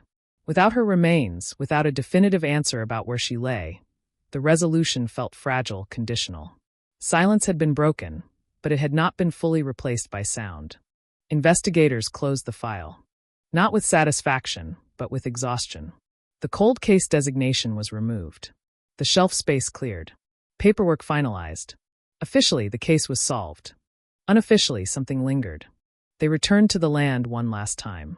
Not to search, not to dig, but to stand and acknowledge what might never be found. The Texas wind moved through grass that had outlived memory. Somewhere beneath it, perhaps, answers still waited. Or perhaps they had been taken somewhere else entirely. The case ended not with discovery, but but with confession. Not with certainty, but with acceptance. And in the quiet that followed, the town learned a difficult truth it would carry long after headlines faded. Silence does not mean nothing happened. Sometimes it means what happened was buried too deep, and when it finally speaks, it does so imperfectly, leaving behind not peace, but the uneasy understanding that justice, delayed long enough, never arrives whole. After the sentences were read, the noise did not come back. There were no cheers outside the courthouse, no sense of an ending big enough to absorb what had been lost. The doors closed, reporters packed up, microphones went silent, and the town was left with a resolution that felt technical rather than emotional, a conclusion written in legal language that never quite translated into relief. For investigators, the case was marked closed. Forms filed. Evidence logged as exhausted. Leads officially dead. The label solved appeared in databases where Cold had lived for decades. On paper, it was finished. In practice, it lingered like a low-grade fever, present even when no one acknowledged it. They debriefed. Not for the press. Not for supervisors. For themselves. The detectives who had inherited the case late sat with those who had carried it early, trading impressions, regrets, moments they wished they had pressed harder. They talked about the mailbox again. About the coffee mug. About how clean scenes lie. About how silence can be mistaken for peace. One question refused to leave the room. Where is she? The confessions had provided structure, motive, involvement. They had not provided location. The land searches had yielded nothing conclusive. No remains. No artifacts. No undeniable proof. The men had given answers that pointed everywhere and nowhere at once, and time had sanded down whatever sharp edges might once have existed. Prosecutors called it sufficient. The law demands thresholds, not perfection. Guilt acknowledged. Punishment assigned. Case closed. But justice, in its human form, does not respect thresholds. It wants completeness. It wants something to hold. The family learned to live with an ending that did not feel like one. They sat together in private rooms, away from cameras, replaying the testimony, parsing words the way investigators once had. Every phrase became a clue again. Every hesitation felt meaningful. They asked questions no one could answer anymore. Why that morning? Why that road? Why silence? Grief returned in new shapes. For years, it had been suspended unresolved, a wound that never quite bled. Now it reopened, sharper for having waited so long. Closure, they learned, is not a door that clicks shut. It is a room you enter and discover is larger and emptier than expected. The town adjusted. Slowly. Unevenly. Some people spoke more openly now, relieved that names had been named, that whispers could become sentences. Others retreated, uncomfortable with how close the truth had been all along. Familiar faces were reinterpreted. Ordinary interactions replayed with darker undertones. People asked themselves questions they didn't like. What did I miss? What did I dismiss? What did I choose not to see? Memory is not static. It shifts when context changes. A comment once forgotten resurfaces. A look once ignored acquires meaning. The past rearranges itself without permission. The men settled into their new realities. The first, older now, aged rapidly in custody. The weight he had carried finally given a shape he could not escape. He cooperated where required, spoke when asked, avoided the spotlight. Some guards said he slept better. Others said he never slept at all. The second remained guarded. He maintained a version of denial even within acceptance, a contradiction that hardened into routine. He appealed small points. He argued technicalities. He avoided reflection publicly, as if naming the truth might still grant it power. Neither spoke again about location. Investigators considered pushing. They debated whether leverage still existed, whether pressure could extract more detail. But leverage fades once sentences are served. Fear loses its edge. Silence, once broken, can reform in new ways. They tried anyway. Follow-up interviews. Gentle reminders. Appeals to conscience. Appeals to family. Appeals to history. The answers did not change. Memory, they were told, was unreliable. Time had taken too much. Certainty was gone. They returned to the land without them. Not to dig, but to observe. To walk areas once searched with new eyes, guided by what had been learned rather than what had been guessed. Technology advanced again. New methods promised deeper insight, finer resolution. Ground was scanned. Soil tested. Nothing definitive emerged. The absence settled into permanence. Years passed. The headlines faded. New cases replaced old ones. The town grew again, families moving in unaware of the story beneath their feet. The mailbox was replaced. The house renovated. Life resumed its insistence on continuity. But anniversaries remained. Quiet acknowledgments. Candles lit. Names spoken. The family kept records the way detectives once had, marking time not by years past, but by what had not been found. Then, unexpectedly, the story resurfaced. Not through law enforcement. Through memory. A man came forward. Not a suspect. Not a witness from the original investigation. Someone older, closer to the edges of the second man's life. He claimed to remember a conversation from years ago, one he had dismissed at the time as bravado or dark humor. He remembered a place. Not precise. Not exact. But described with a confidence that made investigators pause. A detail about access. About timing. About why no one would have looked there in 1999. The case reopened quietly. Not officially. Not publicly. Just enough to justify another search. Another chance. The family was told carefully, cautiously, the way people are told things that might hurt more than help. They searched again. This time, the land resisted less. Excavation revealed disturbed soil inconsistent with natural patterns. Not proof. Not yet. But enough to justify continuing. Teams worked slowly, deliberately, aware of how many times hope had already been spent. Then something surfaced. Small. Fragmented. Indisputable. Human remains. The air changed. Work stopped. Protocols engaged. The area was secured. Forensic teams arrived. Photographs taken. Measurements recorded. The ground finally giving up what it had held. The family was notified. Not with celebration. With gravity. With care. With the understanding that this discovery was both an answer and a new wound. They arrived later, standing at a distance, watching professionals work where they had imagined for decades. Identification took time. Science moved carefully, respectfully. DNA confirmed what everyone already knew, but needed proven. The woman lost in 1999 was found at last, decades later, in a place no one had searched until the story shifted enough to reveal it. The confession gained weight. What had once felt incomplete now felt anchored. The words spoken in rooms with recorders acquired physical confirmation. The doubts narrowed. The narrative solidified. Prosecutors reviewed options. Sentences were revisited. Appeals considered. The law moved again, slower this time, cautious of reopening wounds it had already closed. Adjustments were made where possible. Statements amended. Records updated. The town reacted differently now. This time there was quiet. Not shock. Not argument. Just a collective exhale, restrained and heavy. The missing piece had been found, but it did not make the picture easier to look at. The family buried her. Not in secrecy. Not in spectacle. A service shaped by years of waiting, marked by tears that had been postponed rather than spared. Words spoken finally reached someone who could hear them. Investigators attended. Not as officials. As people who had walked alongside absence for too long. They stood at the back, hats in hands, aware that their work had mattered, even if it had arrived late. The case closed again. This time it felt different. Not clean. Not satisfying. But grounded. The silence that had defined it for decades was replaced not by noise, but by acknowledgement. Something had happened. Something terrible. It had been hidden. It had been spoken. It had been found. Texas moved on, the way places always do. But beneath the ordinary sounds of trucks and cicadas and morning radios, the lesson remained quiet but permanent. Silence is not empty. It is patient. And when it finally breaks, it does not shout. It leaves behind what it has been holding all along, and asks the living to decide what to do with it.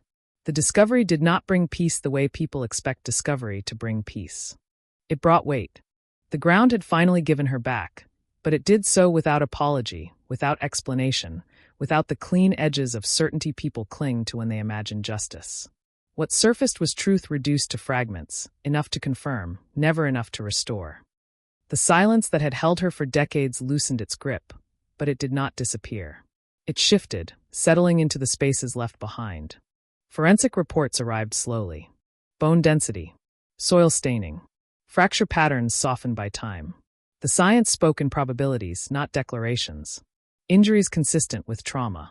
No definitive sequence. No precise moment of death that could be pointed to with a finger and named. Time had erased too much, just as it always does. Still, it was enough. Enough to confirm what the confessions had circled. Enough to quiet the loudest doubts. Enough to turn speculation into record. The cause of death was ruled homicide, the manner left intentionally broad, a reflection not of uncertainty, but of honesty. The law moved again. Not dramatically, not with sirens or shackles, but with paperwork, motions, amended findings. The men were notified. Their attorneys responded. The first man said nothing. The second requested meetings that led nowhere. Sentences were reviewed, adjusted at the margins, the system doing what it could with what time allowed. No one was released. No one was fully satisfied. Justice, once delayed, does not scale easily. The family stood between relief and grief that had learned new shapes. They visited the site quietly, long after investigators packed up. There were no markers, no signs, just land returning to itself. They stood together, imagining the years that had passed above her, the seasons that had come and gone without permission. They spoke to her there, words meant for someone who had waited too long to hear them. The burial was simple. Not because she was simple, but because complexity had exhausted everyone. Photographs displayed a life frozen before the morning everything stopped. Laughter captured mid-breath. Eyes unaware of what lay ahead. The contrast cut deep. The town attended in pieces. Some people stood at the edges, uncertain whether they belonged. Others came forward, faces etched with guilt they could not quite name. Time has a way of turning proximity into responsibility, even when no one knows exactly why. Afterward, conversations changed. Not loudly, not all at once, but the story, once whispered, became spoken in full sentences. Details were corrected. Myths stripped away. The truth, such as it was, settled into something closer to reality than rumor. Investigators returned to routine. New cases, new names, new mornings that demanded attention. But this one lingered, not as an open file, but as a reference point. A reminder. A cautionary tale told to younger officers who believed time was an ally. It is not. Time hides evidence. It softens lies. It rewards silence. The confession that had broken decades of quiet was studied closely now, replayed in training rooms, dissected in lectures. Not as triumph, but as anomaly. Confessions do not usually arrive uninvited, and when they do, they carry their own distortions. Why then? That question haunted everyone. Why speak after all those years? Why when punishment was inevitable? Why reopen wounds that had almost scarred over? Psychologists offered theories. Guilt, fear of death, a need to control the narrative before it escaped entirely. None of it felt sufficient. The first man never explained.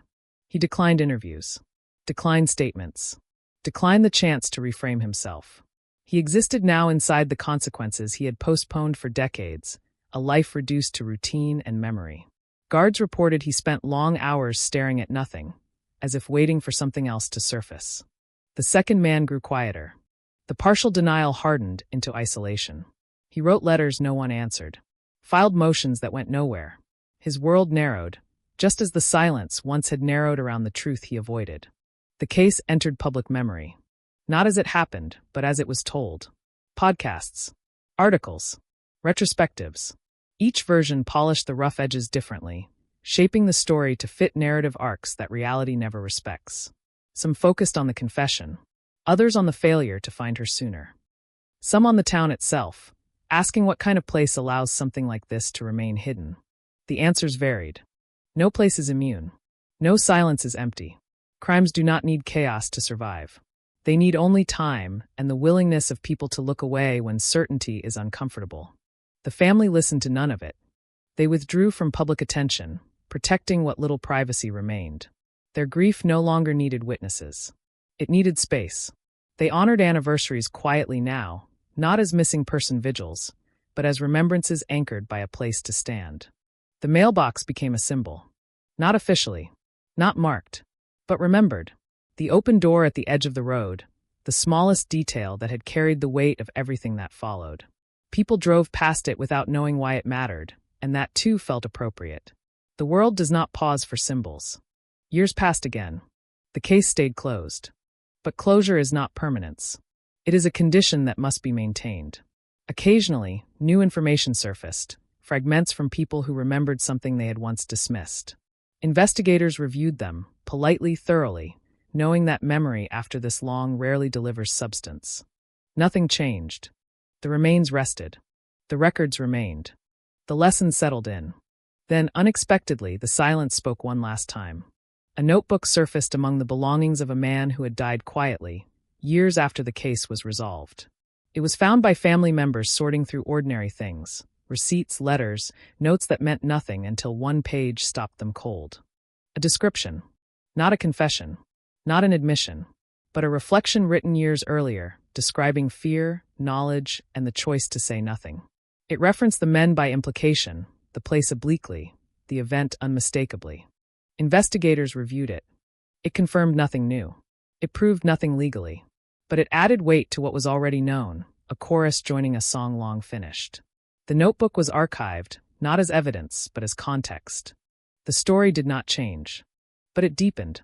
The town absorbed it quietly, adding another layer to a history already heavy with implication. People shook their heads, said nothing, went back to their lives. Silence, once again, doing what it does best. The case faded from headlines for the last time. Not because it was forgotten, but because it no longer needed attention to exist. It had become part of the ground beneath the town, invisible and unavoidable, shaping how people listened when mornings were too quiet. Some nights, when the wind moved just right and the road lay empty, residents still thought about that summer morning in 1999. About how ordinary it felt. About how quickly ordinary can disappear without warning. They listened more carefully then. To trucks passing. To radios humming. To the sound of life continuing, fragile and temporary. Because they had learned at great cost that when sound vanishes suddenly, when silence arrives too fast, it is not always nothing. Sometimes it is the first sign that something has already been taken, and that the truth, no matter how long it waits, will eventually insist on being heard. With time, the story stopped being told as an event and began existing as atmosphere. It lived in the pauses between sentences, in the way certain questions were no longer asked out loud, in the instinctive glance people gave each other when the past brushed too close to the present. The case was closed, the remains buried, the records filed, yet something intangible stayed awake, moving quietly through the town like heat trapped in asphalt long after sunset. Investigators noticed it first. Not in evidence, not in procedure, but in themselves. The case had changed how they listened, how they approached scenes that looked too calm, how they treated silence not as absence, but as potential. Younger officers heard the story secondhand, then a third time, each retelling sharpening a different edge. This was what a crime could look like when it didn't announce itself. This was how long a secret could survive if enough people convinced themselves it wasn't theirs to disturb. The training rooms echoed with the lesson. Do not trust the clean scene. Do not confuse quiet with safe. Do not let time convince you that the truth has evaporated. The confession, once an anomaly, became a case study. Not because it solved everything, but because it exposed how much can remain hidden even after resolution. Analysts broke down the language used, the gradual admissions, the strategic omissions. They pointed to moments where the truth almost surfaced sooner and moments where it retreated behind fear and convenience. Why now? That question still lingered, unanswered and unanswerable. Theories remain theories. Guilt is not predictable. Neither is the moment when it becomes heavier than silence. The town absorbed the story into its identity. Not proudly, not openly, but inevitably. New residents learned fragments, usually from someone else, usually late at night, usually prefaced with a warning not to repeat it casually. It became a story told not to scare, but to explain why certain habits existed. Why doors were locked. Why neighbors checked on each other a little more carefully. The road where it began returned to normal. Traffic passed. Mailboxes opened and closed. Morning routines resumed their quiet rhythms. The house changed hands again, renovated into something brighter, lighter, stripped of anything that hinted at what once unfolded there. The past does not announce itself to new paint. But some mornings still felt wrong. People noticed it when the air was too still, when sound dropped out for just a second longer than expected. It was irrational, they knew. The brain searching for patterns where none existed. And yet, no one dismissed the feeling entirely. The family moved forward unevenly. Grief did not disappear once the remains were found. It rearranged itself. For years, it had been suspended, unresolved, an open question that demanded attention. Now it became something heavier, anchored by certainty. They could visit her grave. They could speak her name without explaining why it still mattered. They could also ask questions that no longer had answers. Why had no one spoken sooner? Who else had known? What moments had been missed? What instincts ignored? These questions had nowhere to land. They circled, then drifted, then returned when something small triggered memory again. They chose privacy. Interviews were declined. Requests unanswered. Their story had been taken and reshaped enough. What remained belonged to them alone now. The men faded into the background. The first became a footnote in official records, his cooperation summarized in paragraphs stripped of emotion. He aged in custody, time catching up to him with interest. Illness slowed him. Regret, if it existed, stayed locked behind a face that no longer performed. The second withdrew completely. The partial denial calcified into silence of a different kind. He spoke rarely. When he did, it was procedural, guarded, focused on appeals that changed nothing. He became a figure people referenced without naming, a presence reduced to implication. Neither offered more. The notebook that surfaced later added texture, not clarity. Investigators read it carefully, the handwriting uneven, the tone reflective rather than dramatic. It spoke of knowing and choosing not to know, of sensing danger and mistaking it for none of one's business. It named no names directly, but it did not need to. Context filled in the blanks. It was archived. Not because it mattered legally, but because it mattered historically. It joined the file as evidence of something harder to prosecute than murder. Complicity. The town responded without ceremony. There were no public statements, no renewed outrage. Just nods, quiet acknowledgments, and a sense that the story had grown heavier without becoming clearer. Silence had not belonged to one person alone. It had been shared, distributed, normalized. People lived with that. Years layered themselves over the case again. The headlines aged poorly, their urgency dulled by newer tragedies, newer mysteries. Online discussions flared and faded. The story settled into long-form retellings, documentaries that spoke slowly, deliberately, respecting the weight of what had happened without pretending to own it. Each version ended the same way. With the confession, with the remains, with the reminder that resolution does not equal peace. Investigators retired. They took the case with them, folded into memory alongside others that never left cleanly. Some spoke about it in interviews, others avoided it entirely.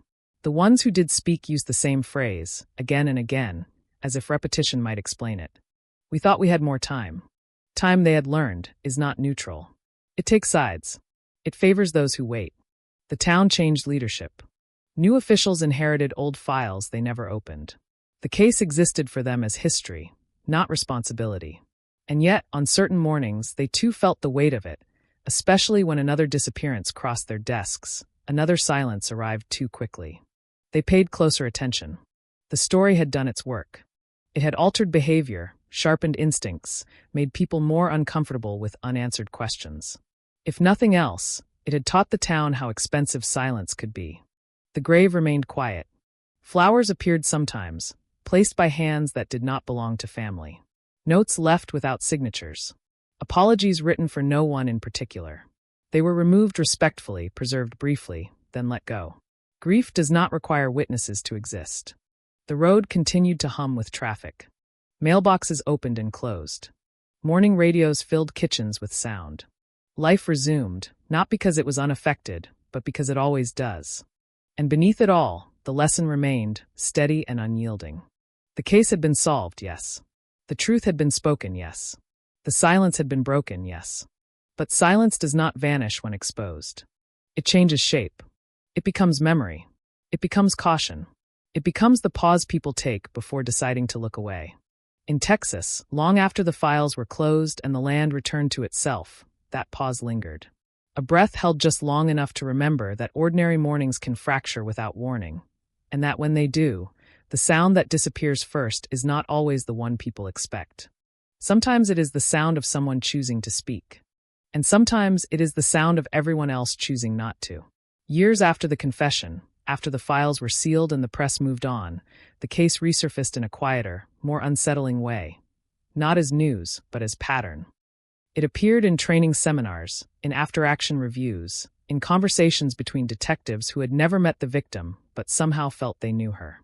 The case had outlived its moment because it had become a warning, not about violence, but about the spaces where violence hides best. It hid in normalcy. That was the detail that never stopped unsettling people. No dramatic disappearance. No screaming neighbors. No shattered windows or frantic phone calls. Just a person who failed to arrive somewhere, whose absence was explained away with the same casual logic that governs daily life. Running late. Needed space. Probably left town. Silence thrives when it can borrow the face of reason. In hindsight, investigators saw how easily everyone had participated. Not actively, not maliciously, but cooperatively. Each assumption stacked gently on the last until the truth was buried under something far heavier than soil: collective comfort. The town had not conspired to erase her. It had simply agreed not to look too closely. That realization changed how cold cases were reopened. Files were no longer treated as static records, but as living documents shaped by human decisions. Detectives revisited interviews not to hear what was said, but to notice what wasn't asked. They searched timelines for gaps that felt intentional rather than accidental. They treated memory as unreliable not because it fades, but because it adapts. People remember what helps them sleep. The Texas case was cited often when discussing delayed confessions. Experts debated what finally breaks the dam. Age, illness, fear of dying unacknowledged, a desire to control the narrative one last time. None of it fit perfectly. The confession had not been theatrical or defiant. It had been methodical, almost tired, as if the speaker was finally done carrying something that had lost its utility. What startled psychologists most was how ordinary it sounded. No grand remorse. No cinematic breakdown. Just a man stating facts that had waited decades for oxygen. Evil in this version did not roar. It whispered, then waited. The community watched these discussions from a distance. They were no longer the focus, yet they felt exposed by every analysis. Outsiders dissected their past decisions with academic precision, pointing to missed signals, delayed responses, cultural tendencies toward minding one's own business. The critiques were not wrong, but they were incomplete. They did not account for fear. Fear of being wrong. Fear of causing trouble. Fear of discovering something irreversible. Those fears had been present in 1999, thick in the air, unnamed but powerful. They lingered even now, resurfacing whenever a new mystery threatened to form. The town reacted faster these days. Missing persons reports were filed earlier. Welfare checks happened sooner. Silence was questioned more aggressively. People still hesitated, but the hesitation shortened. Experience had trained them, painfully, to recognize that waiting rarely improves outcomes. Some residents resented this vigilance. They spoke of lost innocence, of a time when trust felt easier. Others argued that innocence had been an illusion sustained by luck. The debate never settled. It didn't need to. Both sides understood what had been lost. The case had taken something intangible with it. Trust without verification. The location itself became a reference point. Drivers slowed slightly when passing through, not consciously, but with the same instinct that tightens a grip on the steering wheel in unfamiliar territory.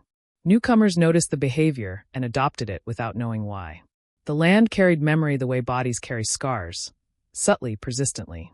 Local schools addressed it indirectly. Lessons about responsibility, about noticing changes, about speaking up even when uncomfortable. The case was not named, but its shadow shaped the curriculum. Teachers understood that horror stories are most effective when they aren't framed as horror. They framed it as choice.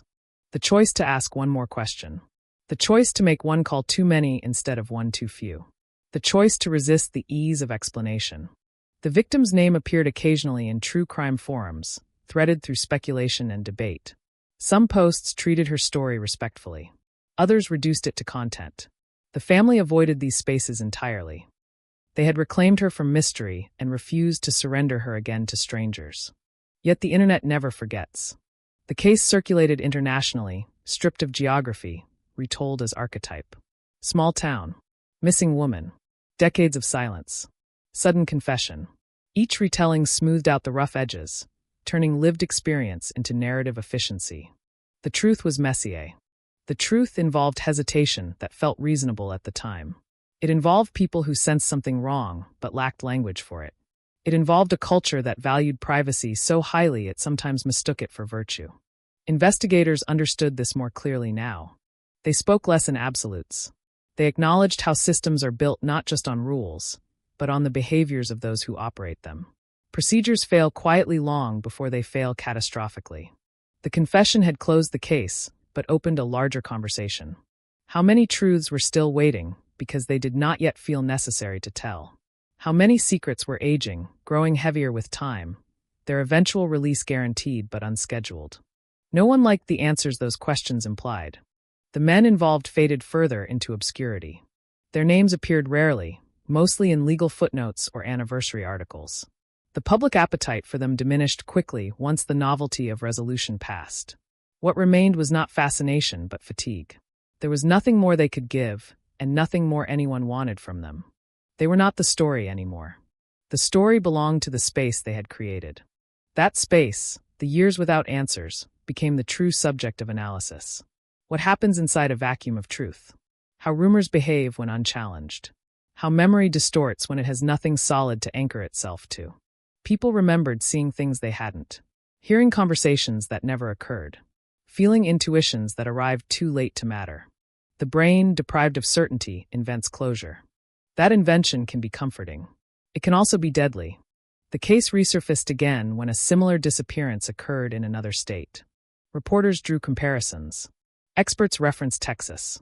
Viewers recognized the pattern. The commentary was immediate, almost rehearsed. Do not wait. Do not assume. Do not let silence settle. The missing person was found alive days later. The relief was palpable, but it carried an undercurrent of something else, a recognition that vigilance had made the difference. That learned fear had functioned as protection.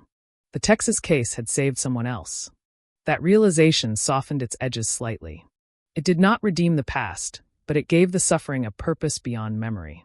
Investigators acknowledged this privately, cautiously, as if afraid to assign meaning where none was promised. Still, they noticed the shift. The grave continued to receive visitors. Some were strangers who had followed the story from afar. Others were locals who had never known her, but felt connected through proximity to the absence she left behind. They stood quietly, reading the dates, calculating the years, imagining alternate timelines that never materialized. No one stayed long. The place demanded respect, not reflection. As decades passed, the case settled into its final form.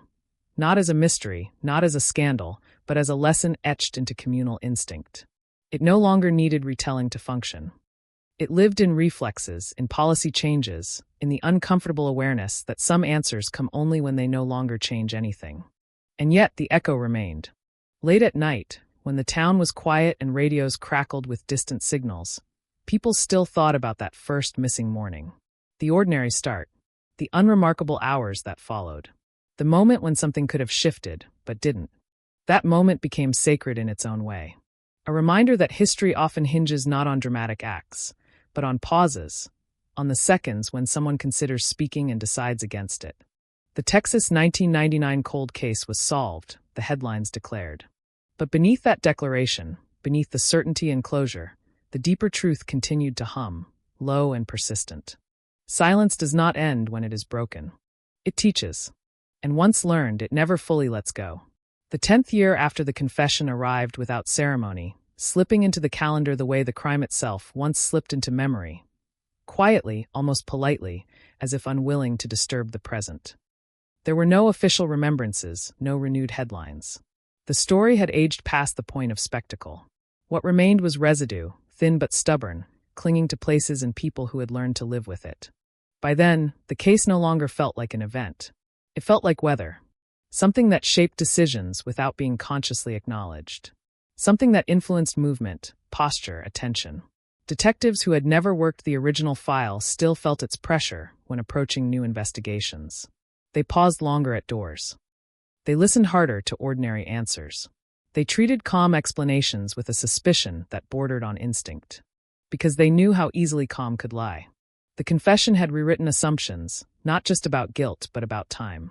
It demonstrated that decades do not dilute truth, they ferment it. What waits long enough does not disappear.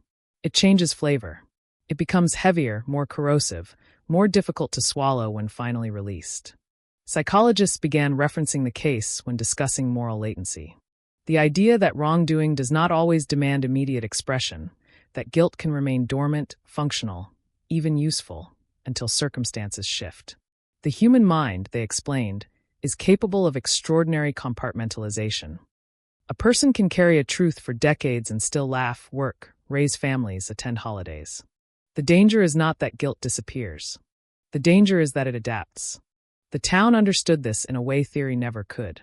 They had seen how ordinary life could coexist with extraordinary secrecy. How neighbors could share fences with someone harboring something unspeakable. How familiarity dulls vigilance. The lesson did not turn them cynical, but it made them precise.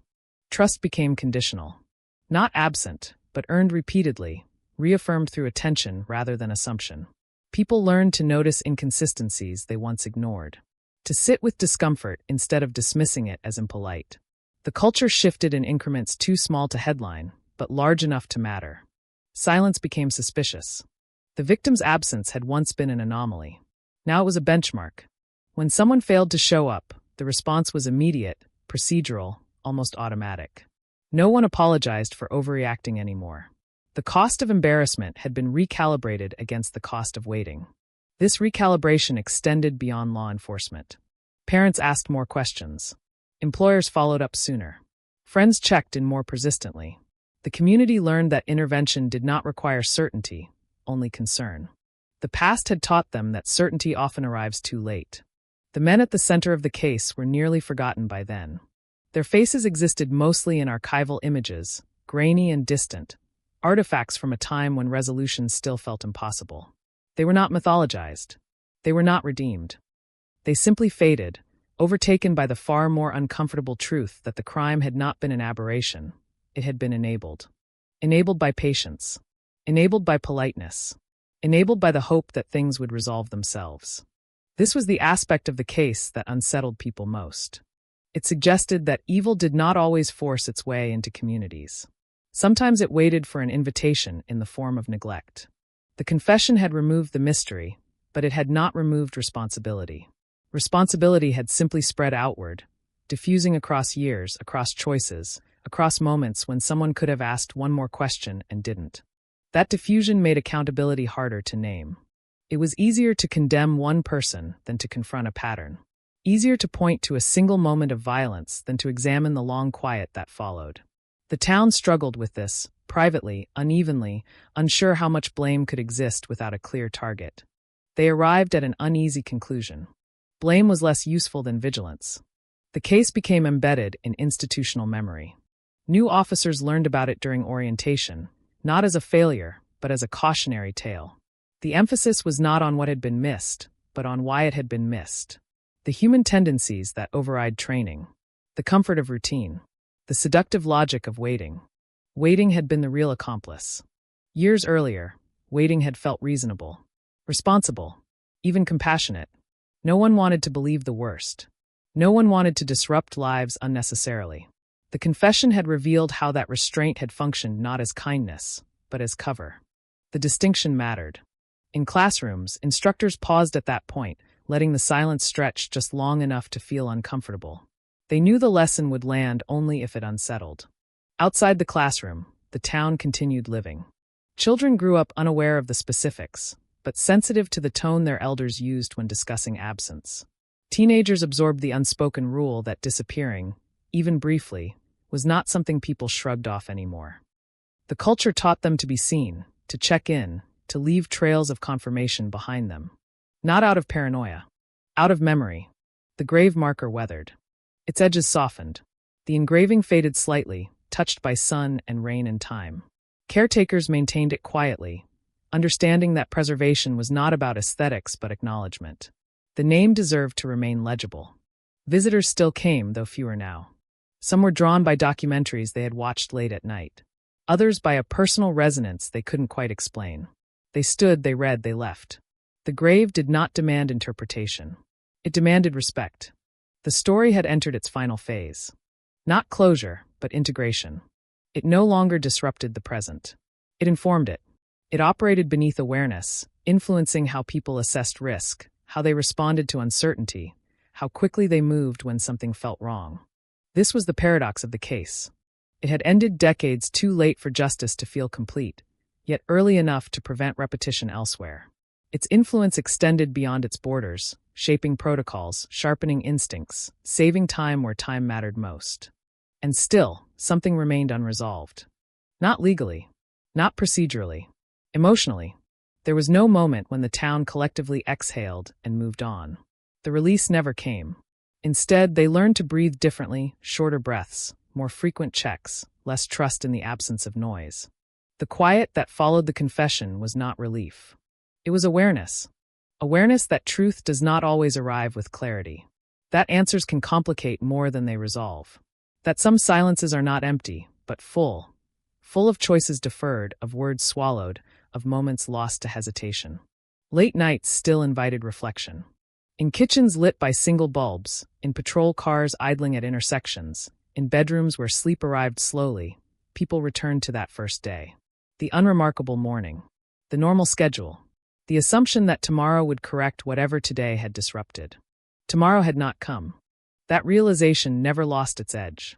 The Texas 1999 cold case had been solved, yes. The confession had ended decades of not knowing. But the deeper consequence, the one that mattered most, was not the truth itself. It was the understanding that silence, once allowed to settle, becomes a force. It shapes outcomes. It protects the wrong things. It punishes patience. And once a community learns that lesson the hard way, it carries it forward, not as a warning shouted from rooftops, but as a quiet pressure applied everywhere, all the time. A pressure that says, do not wait. Not again.